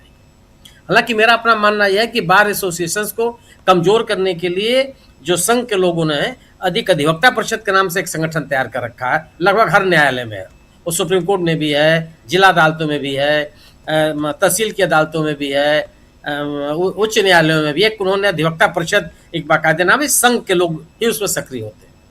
तो इनके बार एसोसिएशन के इस निर्णय से उनको अधिवक्ता नहीं मिलेंगे, मुझे इसमें संदेह होता है, क्योंकि अधिवक्ता परिषद के रूप में इन्होंने, क्योंकि बार एसोसिएशन के जितने भी बार एसोसिएशन को आप देखेंगे अधिकांश उसमें संघ विरोधी लोग हैं। आप सुप्रीम कोर्ट बार एसोसिएशन की आप जो निर्वाचित पदाधिकारी रहे हैं उनके बारे में आप पढ़ लीजिए कि कौन कौन लोग हैं, कपिल सिब्बल रहे या जिन लोगों का आप नाम पढ़िए, उसमें अधिकांश आपको ऐसे मिलेंगे जिनकी पृष्ठभूमि संघ की नहीं रही है। उच्च न्यायालयों के भी अगर आप बार एसोसिएशन के पदाधिकारियों का पढ़ेंगे तो आपको यही मिलेगा। तो उन्होंने बाकायदे संघ ने एक अधिवक्ता परिषद नामक संगठन पैदा किया, और अधिवक्ता परिषद में तमाम जो संघ के में आस्था रखने वाले व्यक्ति लोग हैं, दक्षिणपंथी सोच के लोग हैं, भारतीय जनता पार्टी के सिंपैथाइजर्स हैं, अधिवक्तागण, वो उसके सदस्य हैं और बाकायदे उनको संरक्षण ही प्राप्त होता है। लेकिन जो बार एसोसिएशन का निर्णय है वह आम व्यक्तियों के जो भावनाएं हैं उसका सबसे बहुत बड़ा प्रतीक है। और मेरा अपना मानना यह है कि जो यह अयोध्या में दान का चोरी का सवाल है, जो उसमें गबन का प्रश्न है, यह लोगों के ऊपर असर डाल रहा है। और इसको लेकर के दोनों, ये ऐसा नहीं है कि ये सरकार चुप रहेगी, उत्तर प्रदेश सरकार के मंत्री लोग कुछ बयान देंगे, मुख्यमंत्री जी कहेंगे कि आप उस पर कोई किस तरह की बयानबाजी नहीं होनी चाहिए और आप दूध का दूध, पानी का पानी, इससे वो चीजें थम जाएंगी, ऐसा नहीं। वह जबरदस्त विषय है और यह विषय विपक्षी दलों ने भी आम आदमी तक पहुंचाने की कोशिश की है, जिसमें कांग्रेस का ही बहुत बड़ा रोल है, लोगों तक पहुंचाया और लोग इससे प्रभावित दिखते हैं। जी बिल्कुल बिल्कुल, दोबारा आता हूं जल्दी से। सबसे पहले चलते हैं जरा इकरार के पास, फिर इधर स्वामी जी हैं, अमलेंदु जी हैं, आप सबके पास आता हूं। इकरार, यहाँ ज़रा बताइए, जंतर मंतर पे आज डी राजा पहुंचे थे, वृंदा करात पहुंची थी, अलग अलग किसान संगठनों के लोग भी आ रहे हैं, और क्या इनके लोग, जैसे हम लोगों ने किसान संगठनों, किसान आंदोलन जो था या शाहीन बाग आंदोलन को हमने देखा, आंदोलन को भी देखा, लोग आकर वहीं जम जाते थे, धीरे धीरे लोग वहाँ बैठने लगे थे। क्या यहाँ पे स्थायी तौर पे लोग बैठने लगे हैं अलग अलग संगठनों के? 10वां दिन है, 10 दिन में क्या परिवर्तन, क्या फर्क दिखाई दे रहा है मंच के नीचे? इकरार। राजेश जी देखिए, लगातार पहले दिन से ही इस आंदोलन को सपोर्ट करने के लिए लगातार लोगों का या आप कह लीजिए संगठन, जो तमाम संगठन है, चाहे मजदूर संगठन की आप बात कर लीजिए, किसान संगठन की बात कर लीजिए, लगातार लोगों का आना यहाँ जारी है। मंच पर वो अपनी बात रखते हैं, मंच पर समर्थन करते हैं, लेकिन अभी तक उस तरह का जुड़ाव नहीं देखा गया है कि कोई जत्थे के जत्थे आए। जिस तरह से किसानों की बात हो रही थी, बार बार किसान आ रहे हैं, खाप पंचायतें आ रही हैं, तो उनके कुछ लोग ज़रूर आ रहे हैं, लेकिन उतनी बड़ी संख्या में लोग नहीं आ रहे हैं। और अगर मैं बात करूं इस आंदोलन की जो जान, अगर हम कहेंगे कि इस आंदोलन की जान जो है वो ऐसा है जो हमें पिछले 10 दिनों में देखने को मिला। मंच पे एक अलग एक आंदोलन चल रहा है, लेकिन ऐसा के जो छात्र हैं वो लगातार जो यहाँ के स्टूडेंट जो यहाँ प्रोटेस्ट करने के लिए आ रहे हैं, उनको एक तरीके से रोके रखने का जो काम कर रहे हैं वो ऐसा के छात्र कर रहे हैं, क्योंकि वो अपना ग्रुप बनाकर और जिस तरह से वो गाना गाते हैं, उनका एक अलग अंदाज है, टपली बजा के जो गाना गाते हैं, तो वो एक इस तरीके से हम देखें तो वो जान है। साथ ही दिल्ली यूनिवर्सिटी से जुड़े कुछ छात्र संगठन है, वो भी लगातार जो बने हैं, और उन्हीं के सदस्य जो हम पहले दिन से देख रहे हैं, वो लगातार आज 10वां दिन है, 9वां 10वां दिन है आज लगातार वो लोग बने हैं। लेकिन जो एक मोमेंटो जो ये सोचा जा रहा था कि लगातार बार बार किसानों की बात की जा रही थी कि भारी संख्या में किसान ट्रैक्टर ट्रॉली लेकर आएंगे, अभी उस तरीके का कुछ दिखा नहीं। संगठन जरूर आ रहे हैं, चढ़ूनी जी के संगठन ने ऐलान किया, उसके साथ साथ आज जो टिकैत है उनके बाबा टिकैत के जो संगठन है उनके कुछ लोगों ने इसका ऐलान किया, समर्थन का ऐलान किया, लेकिन उस तरीके की बड़ी संख्या में जो किसान है वो आते नहीं दिखे। वही राजीव जी एक बात मैं और जोड़ना चाहूँगा कि न सिर्फ नीट की परीक्षा लीक है, बल्कि एसएससी के जो अभ्यर्थी थे वो बहुत बड़ी संख्या में यहाँ आए और मंच पर उन्होंने अपनी बात रखी। उन लोगों का कहना था कि एसएससी के जिस भी जब भी एग्ज़ाम हुए हैं, एसएससी के जिस भी पद के लिए जो भी एग्ज़ाम हुए हैं, वहाँ बिना अनियमितता के आज तक कुछ नहीं हुआ। पेपर लीक एक अलग बात है, पेपर लीक के साथ साथ सेंटर जो है वो कभी सेंटर जो है वो कई किलोमीटर दूर डाल दिए जाते हैं, या कई ऐसा होता है कि एक ही सेंटर की कैपेसिटी आप मान लीजिए कि 100 छात्रों की है तो वह 200 भेज दिए जाते हैं। किसी का सेंटर लास्ट टाइम पे जो वो चेंज कर दिया जाता है। तो ना सिर्फ परीक्षा लीक का मुद्दा है, बल्कि छात्र यहाँ ऐसे छात्र भी आ रहे हैं जो तमाम तरीके की जो परीक्षा को लेकर जो परेशानी है उनसे वो पीड़ित हैं। और लगातार जो उत्तर प्रदेश और राजस्थान, हरियाणा से जो भी छात्र आ रहे हैं, उनकी सभी राजीव जी सिर्फ एक उनकी जो बात है वो ये है कि हर पेपर जो है वो लीक होता है, हर पेपर की कीमत तय होती है, और जो भी जो वैकेंसी इस टाइम होती है वो सब पहले से फिक्स होता है। यानी ये छात्रों का दर्द है जो यहाँ आकर वो बांट रहे हैं, और जो ऑन कैमरे पर भी कई बार वो लोग कह चुके हैं। तो इसी से जो हम जिनको कहेंगे जो एक्चुअल जो पीड़ित छात्र हैं उनकी संख्या यहाँ पर ज़्यादा है, लेकिन जो समर्थन करने आ रहे हैं, जैसे एक महिला, एक दंपत्ति आ जाए, वो हाथों का पंखा यहाँ लोगों को देकर गए। तो आप ये समझ सकते हैं कि लोग जो है एक यूनिक तरीका है कि क्योंकि बहुत गर्मी है, या उमस भरी गर्मी है, और हाथों का पंखा वो लोगों को बांट कर गए। तो ये एक प्रोटेस्ट की एक अलग है। खाने की अगर हम बात करें तो खाना लगातार जो लोग हैं वो यहाँ एक पहले कई सारे स्टॉल्स थे, लेकिन अब वो एक स्टॉल रह गया। जुनैद और एक सरदार जी हैं, वो दोनों उस स्टॉल का संचालन कर रहे हैं। अब वो इनकी सीजेपी की कोर टीम में आ गए हैं। अब जो भी जिसको भी डोनेट करना होता है, एक सिस्टम बना दिया गया है कि अब वो पैसे ये लोग डोनेशन नहीं ले रहे हैं, बिल्कुल ये कह रहे हैं कि जो खाना या कुछ भी आप लेकर आ रहे हैं आप एक बार हमें यहाँ लिखवा दीजिए, ताकि हमें ये हो कि वेस्ट ना हो। तो इस तरीके की वही राजीव जी हमने लाइव में बात की थी, एक चाय वाले की एक युवक की बात की थी कल हमने। उस युवक को कल रात को दिल्ली पुलिस उठा कर ले गई। आज वो युवक यहाँ नज़र नहीं आ रहा। उसको बाकायदा उससे ये पूछा गया कि भाई आप कहाँ से पैसा ला रहे हो, और आप अकेले हो, आपको कौन पैसा दे रहा है। वो जहाँ काम करता था वहाँ पुलिस पहुँच गई। उसके साथ साथ जिस गोडाउन से वो चाय बना के लाता था वहाँ पुलिस पहुँच गई। तो इस तरीके का जो ये जंतर मंतर का माहौल है राजीव जी, वो देखने को मिल रहा है। और जैसे जैसे शाम बीतती है वैसे वैसे देशभक्ति का माहौल जो है वो, मेरे पीछे आप देखिए वंदे मातरम या रंग दे बसंती के गाने चल रहे हैं। तो जो एक मोमेंटो आपने देखी हो, आपने तो खुद कवर किया है, चाहे अन्ना आंदोलन, इकरार ये बताइए, वो मोमेंटो शाम के टाइम एकदम वो बनता जाता है। ये बताइए इकरार की कुछ डफली की भी आवाज़ आ रहे हैं, आवाज़ें आ रही हैं वहाँ पर डफली बजाते हुए। अगर सामने एसएफआई या आयसा के जो झुंड बनाकर डफली पे और अलग अलग गाने और ख़ासकर आंदोलनकारी गीत गाते हैं, अगर वैसे कुछ हो तो ज़रूर लाइव में उसको सुनाने की कोशिश कीजिए। तब तक मैं इधर आता हूँ, अपने तमाम पैनलिस्ट साथियों के बीच आता हूँ। अगर क्योंकि फिल्मी गाने सब तो चल रहे हैं, वो सब ठीक है, लेकिन आंदोलन के जो आंदोलन गीत हैं, और वो कल रात को भी आपने देखा और आज भी, और हर वक्त वहाँ आयसा और एसएफआई दोनों ग्रुप जो है, स्टूडेंट विंग सीपीआई का और सीपीआईएमएल का, ये यहाँ दिखाई दे रहा है। उनके बीच चलते हैं, लेकिन जल्दी से आना चाहता हूँ पहले स्वामी जी आपके पास, फिर अमलेंदु जी आपके पास आता हूँ। स्वामी जी, यहाँ देखिए 2-3 बहुत गंभीर मुद्दे हैं। मुद्दा नंबर 1 जो आप देख रहे हैं, जंतर मंतर, जिसमें न सिर्फ जंतर मंतर, पूरा देश और अलग अलग संगठन। अब अगर कहेंगे हम कि जंतर मंतर पर सीजेपी का आंदोलन है तो शायद ये कहना गलत होगा। ये आंदोलन आयसा का भी है। आयसा के छात्र इकाई के चीफ जो है वो खुद हंगर स्ट्राइक पे बैठी हुई है, तो उसकी बात हम क्यों ना करें। ये आंदोलन जो है और एक सामान्य नागरिक का भी है, एक नहीं 4-4, 5-5, और खुद मैं बता रहा था और नेहा ने उसको बताया भी कि हाँ बिल्कुल सही कह रहे हैं आप, मेरे 10 कदम पे है, वो कल रात को देख के आया मैं। तो ये सब कुछ है, तो इसलिए सिर्फ सोनम वांगचुक नहीं, वहाँ पर कई लोग, और ये आंदोलन सिर्फ सीजेपी का नहीं है, ये आंदोलन और लोगों का भी है। तो इसलिए एक तो ये, और इतना ही नहीं, इसी आंदोलन को अगर देखिए दूसरे ढंग से तो ये आंदोलन कांग्रेस पार्टी का भी है। अब बताता हूं कैसे। कांग्रेस पार्टी का कोई भी नुमाइंदा यहां नहीं है, लेकिन पूरे देश में एनएसयूआई और आईवाईसी के लोग इसी डिमांड पे घूम रहे हैं। पिटाई हो रही है उनकी, वाटर कैनन मारे उनके ऊपर फेंके जा रहे हैं, पानी के बौछार, और उनको घसीटा जा रहा है। कल भी हो रहा था इसी दिल्ली में, कल तस्वीरें हमने दिखाई थी। तो यही है, वो अलग हैं लेकिन वो भी कर रहे हैं।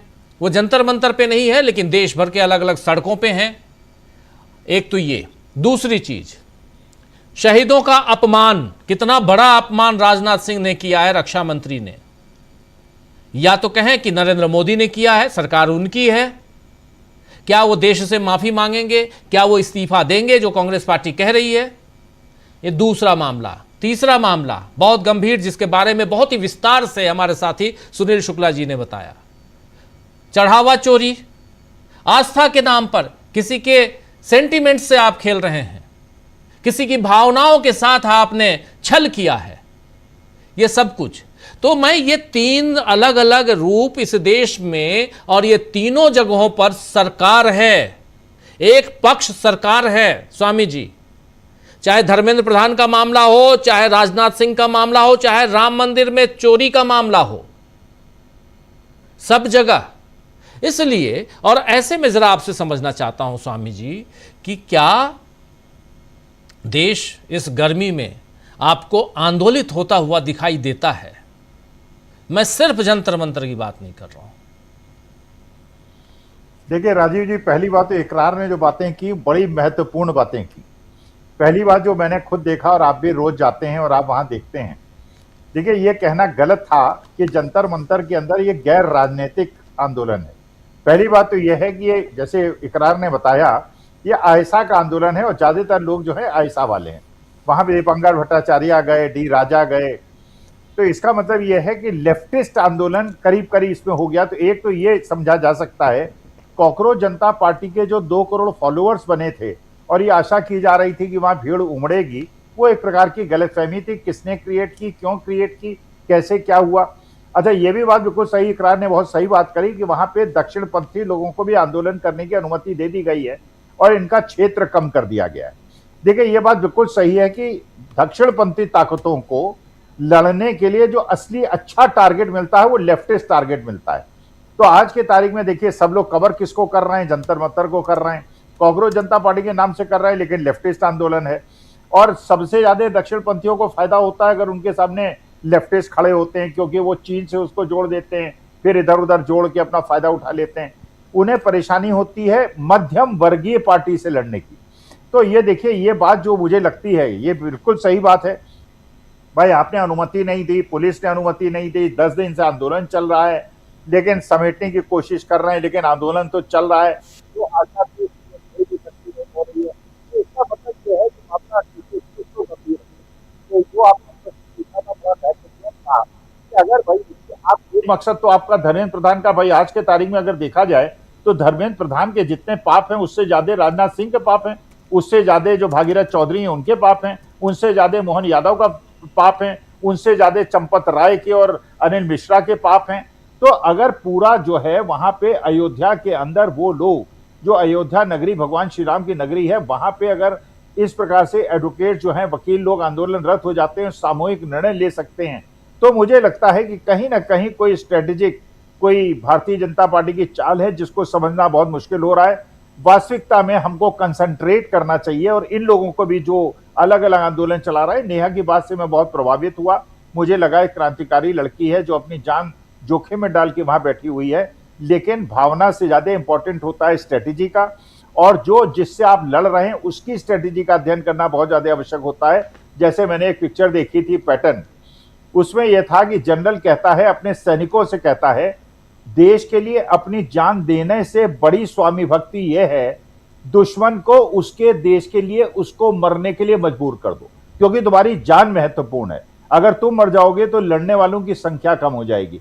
तो नेहा को भी मैं समझाना चाहता हूं, बच्चों को भी समझाना चाहता हूं, तुम्हारी भावनाओं से हम प्रभावित हैं, तुम्हें आशीर्वाद देते हैं, लेकिन ये दक्षिणपंथी, ये जो ताकतें हैं, जो तानाशाही ताकतें हैं, अगर तुम इनसे लड़ना चाहते हो तो सोच के सब लोगों को एकत्रित होके, सबको मिलके, चाहे पॉलिटिकल हो नॉन पॉलिटिकल हो, हमें समस्याओं का समाधान करना है। हमको झगड़े में नहीं पड़ना है कौन राजनीतिक है कौन गैर राजनीतिक है। जो भी इनके कॉजेस के साथ है वो एक साथ एकजुट हो जाएं, क्योंकि इस दानवीय शक्ति से लड़ने के लिए एकता और संगठन की बहुत ज्यादा आवश्यकता है। जी जी बिल्कुल बिल्कुल। आप क्या कहेंगे अमलेंदु जी? बहुत देर से, घंटा भर से ज़्यादा का वक्त गुजर गया, आप सब की बातें सुन रहे हैं और नेहा की बात भी आपने सुन ली, हम सब की बातें भी आपने सुन ली, आपने इकरार की बातें सुन ली, सबकी बातें सुन ली, आपकी टिप्पणी, और यहाँ यही कि क्या सचमुच आपको लगता है कि आने वाले समय में इस्तीफों की झड़ी लगेगी? देश भर में क्या उबाल दिखाई देता है आपको मोदी सरकार के खिलाफ, या हम सिर्फ लिख रहे हैं? राजीव जी, अगर हम लिख रहे हैं तो हम ऐसे तो लिख नहीं देते हैं कि कुछ भी मन में आया लिख देंगे। अगर हम लिख रहे हैं तो इसका मतलब हम कुछ भाप रहे हैं कि देश के अंदर क्या चल रहा है, तभी हम लोग लिख रहे हैं, और तभी राजीव जी हम लोग कुछ बोलते हैं। हम लोग बोलते भी बहुत नाप तोल के, ऐसा नहीं है कि औरों की तरीके से कुछ भी हम लोग बोल देते हैं। तो हम लोग जो बोलते हैं या लिखते हैं तो उसके पीछे कुछ ना कुछ तर्क होता है, कुछ ना कुछ हम लोग देखते हैं कि देश के अंदर परिस्थितियाँ क्या बन रही हैं, तो उसी हिसाब से हम लोग करते भी हैं राजीव जी। लेकिन मैं सबसे पहले राजीव जी, जो अयोध्या का जो बार एसोसिएशन का फैसला है, मैं उसके पक्ष में नहीं हूँ, और उसके पक्ष में इसलिए नहीं हूँ कि दुर्दांत से दुर्दांत अपराधी का भी अधिकार है कि उसको वकील मिले। और इस देश के अंदर राजीव जी हमने कई बार इस तरीके से देखा कि साहब जो आतंकवाद के नाम पे लोग होते हैं उनके खिलाफ बार एसोसिएशन जो पारित कर देती है कि साहब कोई उनके मुकदमे नहीं लेगा, और मुकदमे लिए जाएंगे तो उनके जो वकील लेगा उसके खिलाफ जो कार्रवाई की जाएगी।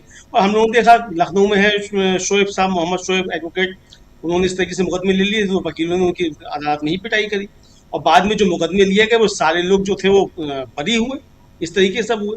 तो इसलिए जो अब जो अयोध्या के मामले में जो गिरफ्तार किए गए हैं वो लोग कितने अपराधी हैं और असली अपराधी कितने छोड़ दिए गए हैं, तो ये तो जब मुकदमा चलेगा तभी मालूम पड़ेगा।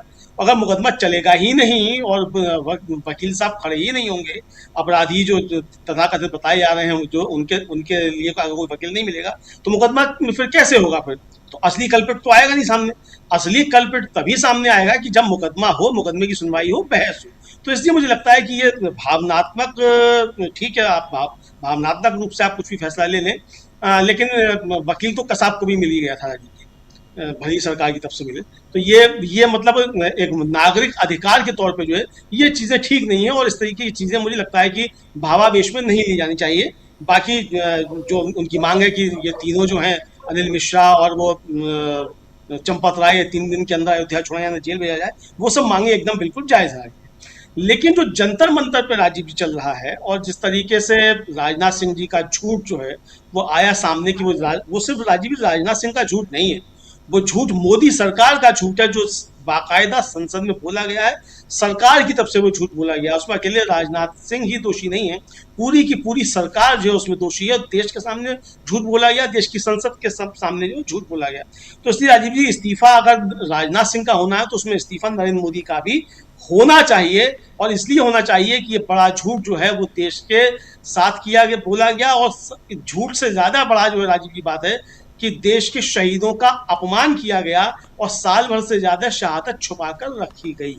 तो ये राजीव जी बड़ा अपराध जो है इस सरकार ने किया है। तो सिर्फ मुझे लगता है कि राजनाथ सिंह के इस्तीफे से काम चलने वाला नहीं है, इस पर तो इस्तीफा नरेंद्र मोदी का होना चाहिए, और देश के अंदर एक उबाल जो है इसको लेकर राजीव जी निश्चित तौर पर होना चाहिए कि ये सरकार जो है अपने राजनीतिक स्वार्थों के लिए और शुद्ध राजनीतिक स्वार्थों के लिए किस तरीके से शहीदों का भी अपमान कर सकती है, देश की सुरक्षा के साथ खिलवाड़ कर सकती है। ये सरकार ने राजीव जी साबित कर दिया। ऑपरेशन सिंदूर में हमारे जो शहीद हुए 6 सैनिक, उनके विषय में मिथ्या वाचन करके राजनाथ सिंह जी ने संसद के अंदर, और अब यही सरकार बता रही है कि 6 लोग थे शहीद हुए थे।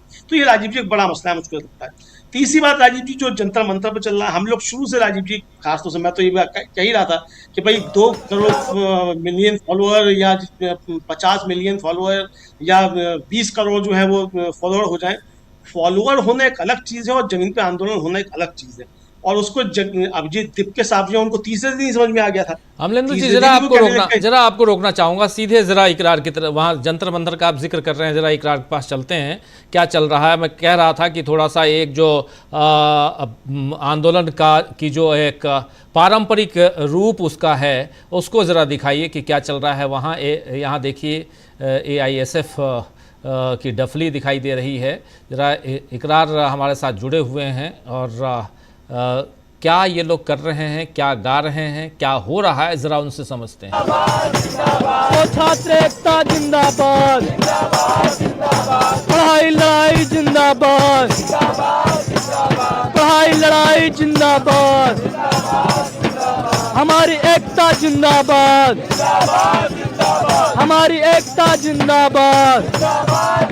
तो देश बचाने निकले हैं, सब देश बचाने निकले हैं, हम शिक्षा बचाने निकले हैं, आओ हमारा साथ दो। हम शिक्षा बचाने निकले हैं, आओ हमारा साथ दो। रोजगार बचाने निकले हैं, आओ हमारे साथ चलो। रोजगार बचाने निकले हैं, आओ हमारे साथ चलो। लोकतंत्र बचाने निकले हैं, आओ हमारे साथ चलो। लोकतंत्र बचाने निकले हैं, आओ हमारे साथ चलो। संविधान बचाने निकले हैं, आओ हमारे साथ चलो। संविधान बचाने निकले हैं, आओ हमारे साथ चलो। तो शिक्षा बचाने निकले हैं, आओ हमारे साथ चलो। तो शिक्षा बचाने निकले हैं, आओ हमारे साथ चलो। तो दूर खड़े हो पास चलो, आओ हमारे साथ चलो। तो दूर खड़े हो पास चलो, आओ हमारे साथ चलो। और जोर से बोल हल्ला बोल, हल्ला बोल, हल्ला बोल। और जोर से बोल हल्ला बोल, हल्ला बोल, हल्ला बोल। आवाज ना आई ऐसा बोल, हल्ला बोल, हल्ला बोल। आवाज ना आई ऐसा बोल, हल्ला बोल, हल्ला बोल। अरे ऊंचा बोल हल्ला बोल, हल्ला बोल, हल्ला बोल। अरे ऊंचा बोल हल्ला बोल, हल्ला बोल, हल्ला बोल, हल्ला बोल, हल्ला बोल, हल्ला बोल।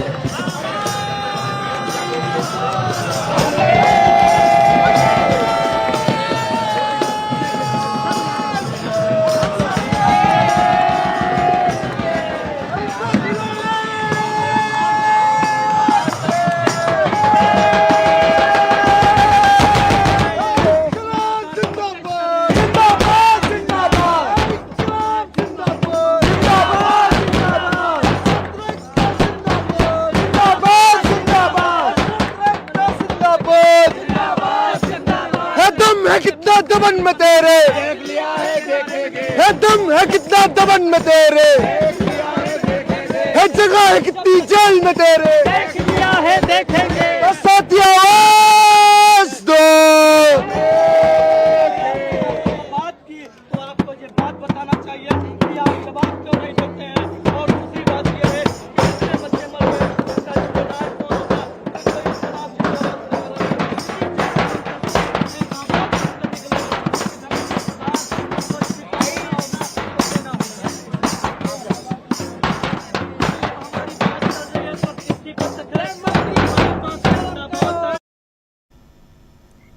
तो अभी सुन रहे थे आप, ये सीधे ये दिखाना ज़रूरी था, समझना ज़रूरी है कि आखिर आंदोलन और आंदोलन में वो फिल्मी गाने बजाकर आप आंदोलन नहीं कर सकते और वो आंदोलन उतने सफल नहीं होते हैं।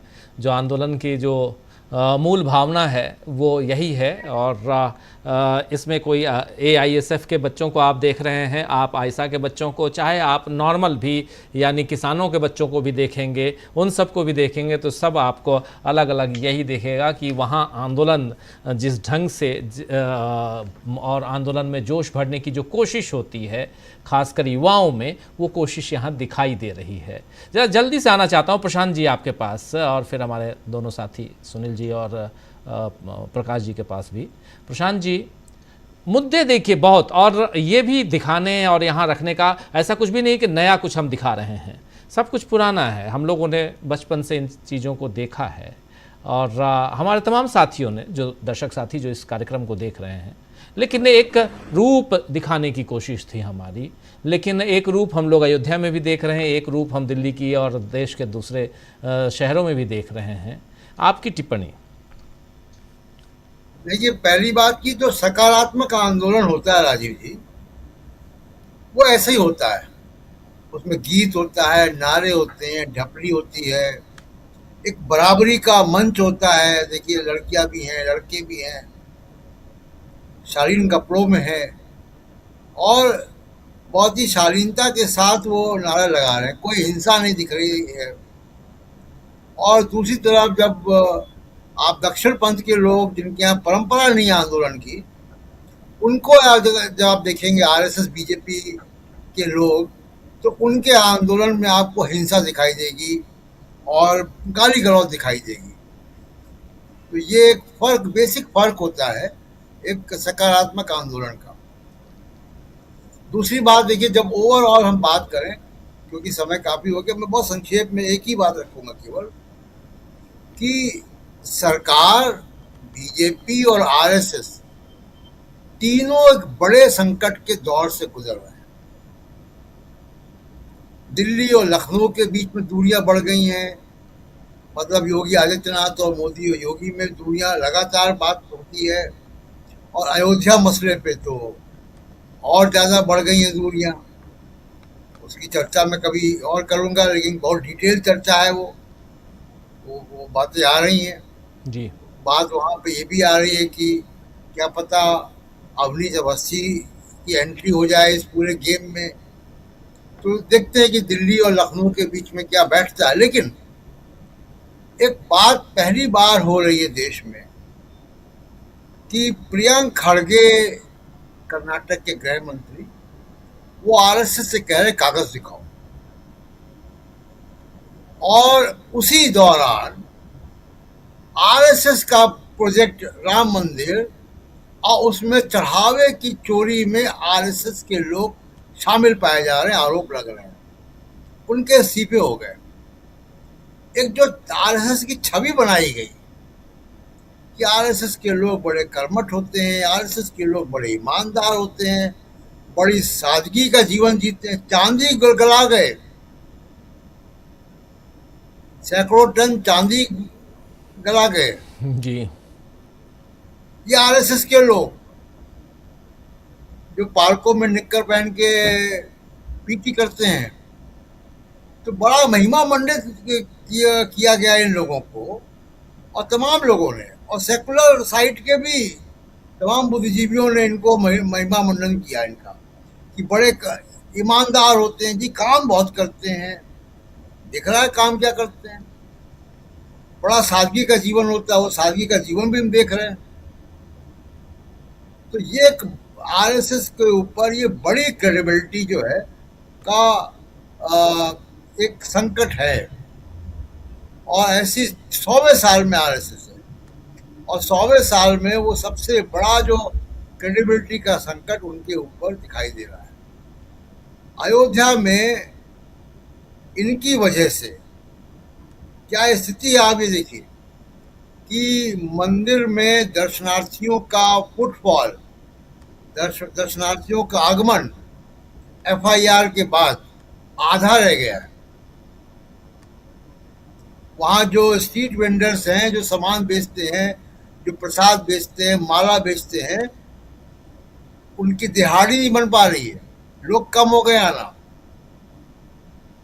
तो ये किसका प्रोजेक्ट है? सरकार डबल इंजन की है, आप ही का संघ परिवार है, आप ही के इंतजाम है, आप ही के प्रशासन है, और आप चढ़ावा खा गए लोगों का, श्रद्धालुओं का चढ़ावा खा गए।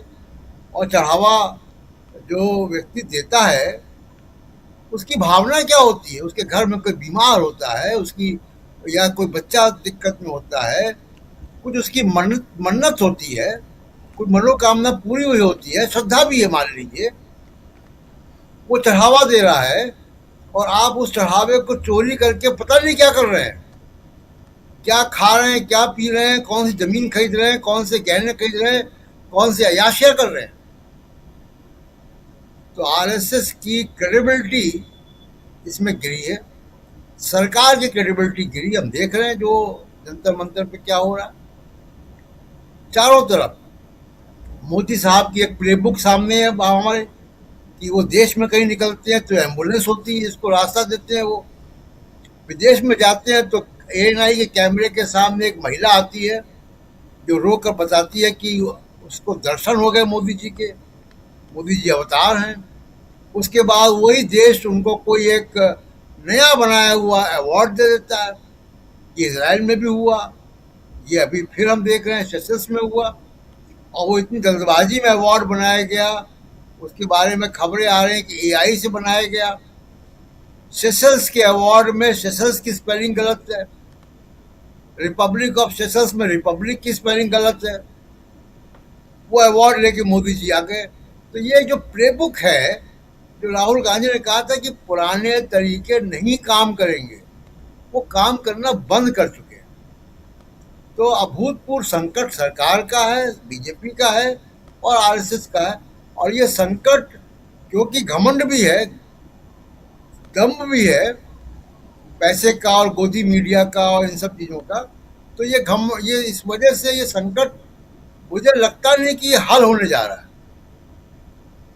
इसका हल जो है वो हम देखेंगे कि कैसे होता है, लेकिन ये कुर्सी की कीमत पे होगा ये हल।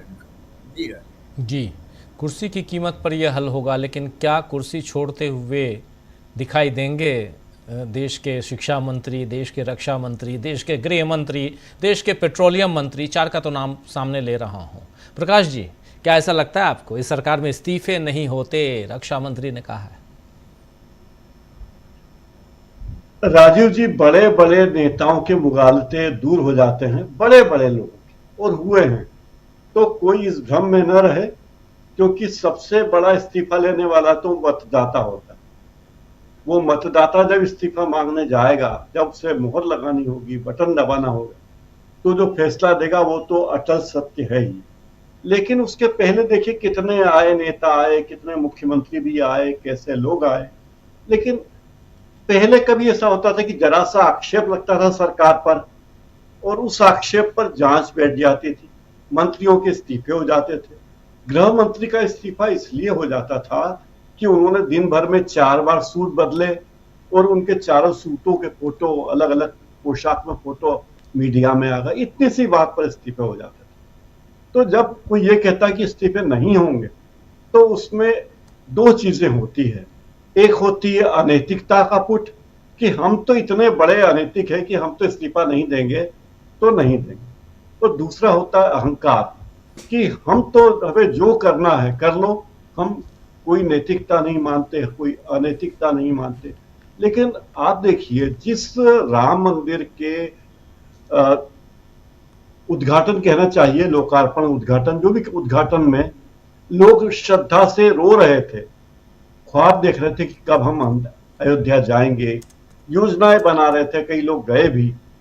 अब उन लोगों से बात करके देखिए क्या बोलते हैं। वो कहते हैं कि भारत के 400 साल में, 500 साल में ऐसी चोरी तो कभी हुई ही नहीं, इतने बरसों में कोई चोरी नहीं हुई, सैकड़ों साल में ऐसी चोरी नहीं हुई। और दूसरी बात ये लोग कहते हैं कि दूसरे धर्मों में भी देखिए, जहां लोग चढ़ावे के पैसे से, अमृतसर में देखिए, जहां सिख धर्म के लोग चढ़ावे के पैसे से अस्पताल चला रहे हैं, मुफ्त में भोजन करा रहे हैं, तरह तरह के आयोजन कर रहे हैं। लेकिन हमारे यहाँ हर मंदिर में टिकट है, हर मंदिर में टिकट है। भगवान को 100 फीट दूर से देखने का अलग टिकट है, 200 फीट दूर से देखने का अलग टिकट है, 500 फीट दूर से देखने का अलग टिकट है। भाई ये भगवान है या सर्कस की मंडली हो गई? तो इस सब में मंदिरों के प्रति लोगों के मन में श्रद्धा कम हो रही है। और आप एक पूरा अतीत अगर देखें तो मंदिर को लेके आंदोलन खड़ा करने वाले कौन लोग, मंदिर को लेके चंदा लेने वाले लोग कौन थे, वो कौन से संगठन थे जो बड़े नियोजित ढंग से पूरे देश में गांव गांव में गली गली और घर घर उन्होंने कवर किया था कि हमें चंदा लेना, और वो टोकन छाप छाप कर लाए थे। और इस देश में लोग इतने धर्मभीरू हैं कि जो टोकन देके गए तो उन्होंने उसकी उस परवानगी की उन्होंने पुष्टि नहीं की कि ये सही जगह गया या नहीं, क्योंकि ये मानते थे कि भगवान के नाम पर पैसा लिया है, ये बेईमानी नहीं करेगा। ये लोगों के मन में श्रद्धा होती थी, भावना होती थी। तो उन सब श्रद्धा, वो सारी भावनाएं टूट गई हैं, लोगों के विचार का क्रम टूट गया है। तो उसका नतीजा तो अब आने वाले दिनों में देखने को मिलेगा ही मिलेगा। राजीव जी जी, बिल्कुल बिल्कुल सही कह रहे हैं। लेकिन सवाल यही है कि इतने आंदोलन हो रहे हैं, इतने लोग जंतर मंतर पे भूख हड़ताल पे हैं, और डिमांड एक ही है कि इस्तीफ़ा दें धर्मेंद्र प्रधान। और इस वक्त जबकि हम ये जानते हैं कि इस्तीफ़े नहीं होते हैं इधर इस सरकार में, तो फिर इस भूख हड़ताल के क्या मायने, पहली बात, या जो जज्बा वहाँ नेहा दिखाती हुई दिखाई दी, उस जज्बे के आधार पे वो झुका देंगे। ये एक परीक्षा की घड़ी है दोनों तरफ से। सुनील शुक्ला जी, देखा जाए तो दोनों तरफ से, आंदोलनकारियों की तरफ से जो लोग विरोध कर रहे हैं, और मैं सिर्फ जंतर मंतर की बात नहीं कर रहा हूँ, पूरे देश की बात कर रहा हूँ। चाहे राम मंदिर की ही बात कर लीजिए, चढ़ावा चोरी का जिन लोगों ने यहाँ खुलासा किया, उनके लिए भी ये परीक्षा की घड़ी है, जहाँ पर कुछ रिजल्ट आने चाहिए। क्योंकि यहाँ सरकार अपनी करती है, जैसा चाहती है वैसा करती है। ऐसे में ये कितनी बड़ी चुनौती हो जाती है, विरोध, प्रतिरोध, रेजिस्टेंस, जिसका जिक्र राहुल गांधी ने किया था। सुनील शुक्ला जी, सरकार अपने निर्णयों को कब वापस लेती है, इसका उदाहरण आपके सामने है किसान आंदोलन। किसान 1 साल से अधिक समय तक बैठे रहे, तब उनका निर्णय वापस हुआ। आज देश की क्या स्थिति है, उसके बारे में सरकार का रवैया क्या है। देश भर में छात्र युवा आंदोलित हैं कि शिक्षा मंत्री का इस्तीफा हो। भारतीय जनता पार्टी की पश्चिम बंगाल की सरकार यह निर्णय ले रही है कि यूसीसी का विधेयक का प्रस्ताव 2 तारीख को कैबिनेट से पास हो जाएगा। यह बताता है कि भारतीय जनता पार्टी किस तरह से सोचती है। वह छात्रों के आंदोलन को लेकर के शिक्षा मंत्री का इस्तीफा हो जाएगा, इसके दूर दूर तक मैं कोई संभावना नहीं देखता हूं। जो बात शहीदों के बारे में कही गई कि रक्षा मंत्री ने झूठ बोला, केवल सामान्य जानकारी भर देना नहीं है। ऐसा नहीं कि आपने सामान्य जानकारी पर नहीं दिया, यह उन शहीदों की शहादत से आपने इनकार किया, उस शहादत का आपने अपमान किया, शहादत को स्वीकार करने से आपने इनकार किया। शहीदों का जो अंतिम संस्कार है वो अभी सम्मानपूर्वक आपने नहीं होने दिया। इस देश के सामान्य नागरिकों ने अपने सैनिक शहीदों को बहुत ही उत्साह के साथ और बड़े सम्मान के साथ विदा किया है दुनिया से। एक भी आपको उदाहरण नहीं मिलेगा कि कोई भी शहीद, सैनिक शहीद, वह गुमनामी के रास्ते इस दुनिया से गया हो। बड़े सम्मान के साथ बड़ी संख्या में शिरकत करके लोगों ने उसको विदा किया। सरकारों ने, ये सरकार भी और पहले की सरकारों ने भी, यह अपने शहीदों को सम्मान देती रही। इसमें क्या हो गया? 1 साल तक आप चुप रहे, और 1 साल के बाद भी कोई अधिकृत जानकारी सरकार की ओर से नहीं दी गई है। एक स्वाभाविक प्रक्रिया के तहत ही जानकारी सामने आ गई। जो युद्ध स्मारक में अगर नाम लिखने की परंपरा न शुरू की गई होती तो पता भी नहीं चलता किसी को, क्योंकि लोकसभा में रक्षा मंत्री ने बड़े सीनियर ठोक कर कहा था कि एक भी शहादत नहीं हुई, कोई भी हताहत नहीं हुआ। 1 साल के बाद इसकी जानकारी होती है। यह जानकारी होने के बाद भी क्या इस सरकार में कोई हलचल देखते हैं आप? कोई प्रतिक्रिया आती है आपको? कोई खेद कोई व्यक्त करता है? नहीं व्यक्त करता। क्यों ये इनको ये लगता है कि मैं जो एक इन्होंने लोगों का विश्वास जीता है वो तो कभी खंडित हो नहीं सकता, क्योंकि वो बहुमत की राजनीति है, 80-20 की राजनीति है, 80% लोग इनको छोड़ के जा नहीं सकते जी। यह इनका अतिरिक्त आत्मविश्वास है। और वह उस अतिरिक्त आत्मविश्वास का परिणाम क्या है? जंतर मंतर पे आंदोलन, कोटा में आंदोलन, लखनऊ में प्रदर्शन, इलाहाबाद में प्रदर्शन, पटना में प्रदर्शन, रायपुर में धरना, जयपुर में प्रदर्शन लगातार चल रहे हैं। ये बातें अब तो छुपी नहीं रह गई हैं। तो लेकिन ये सरकार इस्तीफा नहीं देगी, और सरकार के द्वारा मंत्री का इस्तीफा न लिए जाने के कारण यह आंदोलन गंभीर होते चले जाएंगे। यह जो जंतर पे मंतर पे आंदोलन है वह केवल मैं अभिजीत दीपके साहब का आंदोलन में नहीं मानता, उसमें वो सभी छात्र युवा शामिल हैं जो इस पूरी स्थितियों को लेकर के आंदोलित है। तो जी। ये जो अयोध्या का विषय में इनको लगता है कि राम के ऊपर तो पूरी इनकी ठेकेदारी है, राम से जुड़े हुए सभी विषयों पर इनकी पूरी ठेकेदारी है, लेकिन जमीन खिसक रही है। अगर इस घटना के बाद, इस लूट के बाद, इस डकैती के बाद मंदिरों में आने वाले लोगों की संख्या घटी है तो किस बात का संकेत है? अगर लोग इस बात को लेकर के, इस चोरी को लेकर के, इस डकैती को लेकर के अपनी प्रतिक्रिया दे रहे हैं, अधिवक्ता ये अमलेंदु जी ने कहा कि वह इस वकीलों के इस निर्णय से असहमत है कि वह उनके मुकदमे लड़ने नहीं जाएंगे। ये किसी भी वकील का निर्णय हो सकता है कि मैं फला मुकदमा लड़ूंगा, चाहे फला मुकदमा नहीं लड़ूंगा, लेकिन क्या इस मुकदमे लड़ने के न ये संघ के लोगों ने बहुत पहले से तैयारी कर रखी है, बांट दिया है बार एसोसिएशन को। अधिवक्ता परिषद की स्थिति क्या? अधिवक्ता परिषद नहीं लोग का संगठन है, ये बाकायदे उसमें लगे हुए हैं। और आप ये सोचिए कि ये आरोपियों के खिलाफ वकील के रूप में भागीदारी न करने का सिलसिला किसने शुरू किया? किस तरह, कौन से वो लोग हैं जो कहते नहीं हम इसके मुकदमे की पैरवी नहीं करेंगे? या आप उनके बारे में जब से सिलसिला हुआ, जिन राज्यों में हुआ और जिन स्थानों पे हुआ, वो इन आरोपियों को जब अदालतों में पेश किया गया तो उनके ऊपर लाठी डंडा चलाने वाले लोग, उनके खिलाफ नारेबाजी करने वाले लोग, हाथ झापड़ मारने वाले लोग कौन है? ये घटनाएं कब से शुरू हुई? तो ये जो स्थितियां बनी है वो भी अचानक और अनायास नहीं बन गई, उनके लिए भी बहुत यही लोग जिम्मेदार हैं। इस समय सरकारें क्यों नहीं आती हैं? आज जो पश्चिम बंगाल में हो रहा है कौन कर रहा है? किसी 3 बार के विधायक, 4 बार के विधायक पार्षद को आप रस्सी में बांध करके सड़क पे घुमा रहे हैं। मैं नहीं कहता कि उनके ऊपर आरोप क्या है, वो कितने बड़े अपराधी या नहीं है, आरोपी ही तो हैं। किस कानून के तहत आप उनको सड़कों पे घुमा रहे हैं? लोगों को आप, उन लोगों के खिलाफ आप कार्रवाई नहीं करते जो उनके ऊपर अंडा फेंक रहे हैं, टमाटर फेंक रहे हैं, ढेला फेंक रहे हैं? क्या वो आज के पहले तक तो सरकार के बनने पहले तक तो कोई कार्रवाई नहीं, कोई हंगामा नहीं हो रहा था? तो ये रास्ता दिखाया किसने? सरकारों की जिम्मेदारी क्या है? अगर बार एसोसिएशन ने निर्णय लिया तो सरकार क्या कर रही है? सरकार को ये करना चाहिए, नहीं करना चाहिए? ठीक नहीं, अदालतें होती हैं नहीं, अदालत कहती है कि ठीक है कोई बात आप नहीं लेंगे, हम इनको सहयोग प्रदान करेंगे। तो ये सिलसिला भी शुरू करने वाले ही लोग हैं, इसी दल विशेष के विचारधारा के लोग हैं। जितनी देरी लगेगी धर्मेंद्र प्रधान के इस्तीफा देने में, जो जल्दी इस्तीफा नहीं होने वाला, आप जितने लोगों का नाम लिया, आपने हरदीप पुरी का नाम लिया, आपने धर्मेंद्र प्रधान का नाम लिया, अमित शाह, राजनाथ सिंह का आपने नाम लिया, आज तो एक बड़े भारी पत्रकार का मैंने सुना, मैं बहुत उनकी विद्वत्ता को कहता हूँ, कितना कहाँ से खोज करके लाए हैं। उनका एक किसी ने हमको भेजा है कि वो कह रहे हैं कि अगले राष्ट्रपति राजनाथ सिंह हैं, अद्भुत लोग खोज करके लाते हैं।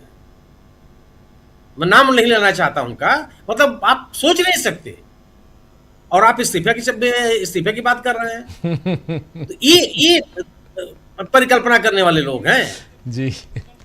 तो जितना अमलेंदु जी कुछ जोड़ रहे हैं, सुनील जी, अमलेंदु जी कुछ जोड़ रहे हैं जी। अमलेंदु नाम मत लीजिएगा मोदी जी, ये गलती तो जिंदगी में भूल कर नहीं करेंगे, क्योंकि राजनाथ सिंह ने अच्छों को ठिकाने लगाया, कल्याण सिंह से लेकर अडवाणी तक, अब मोदी जी को भी लगा देंगे अगर मोदी जी ने गलती करी तो। और राजीव जी, मैं आपको बताऊंगा, उस पत्रकार महोदय इतना आह्लादित होकर बता रहे हैं कि बड़ी खुफिया जानकारी लेकर, किसी ने हमको भेजा, तब मैं तो उनको कभी सुनता भी नहीं। ये ऐसे लोग हैं, इस तरह का नैरेटिव बनाते हैं। तो ये इस्तीफे होने वाले नहीं हैं, और ये इस्तीफे नहीं होने होंगे। मैं मानता हूं इसको कि यह आंदोलनों को और मजबूत करेंगे। सरकार के प्रति जो प्रतिरोध की ताकत है, क्षमता है, समर्पण है, प्रतिबद्धता है, वो और मजबूत होगी, और इसी की आवश्यकता है।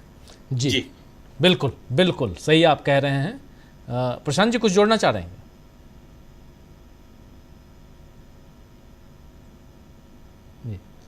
अनम्यूट कीजिए प्रशांत जी, अनम्यूट कीजिए एक मिनट। देखिए, बात करने वाले तो मोदी जी के लिए भी कहते हैं कि राष्ट्रपति कैंडिडेट बन जाएंगे। ये सब पतंगबाजियां हैं, ये पत्रकारिता नहीं है। जी बिल्कुल बिल्कुल। चलिए, समय खत्म हो गया है, 5 मिनट एक्स्ट्रा ले लिया आप लोगों का, बहुत बहुत शुक्रिया। सुनील जी बहुत शुक्रिया, प्रकाश जी बहुत बहुत शुक्रिया, प्रशांत जी, अमलेंदु जी, आप सबका बहुत शुक्रिया। साथ में जुड़े थे प्रोफेसर अखिल स्वामी जी, उनका भी शुक्रिया। और उधर हमारे साथी इकरार जुड़े हुए थे, नेहा भी आज जुड़ी थी, आप सबका शुक्रिया इस चर्चा में शामिल होने के लिए। और आप तमाम साथियों, आप सबका भी शुक्रिया अदा करता हूँ।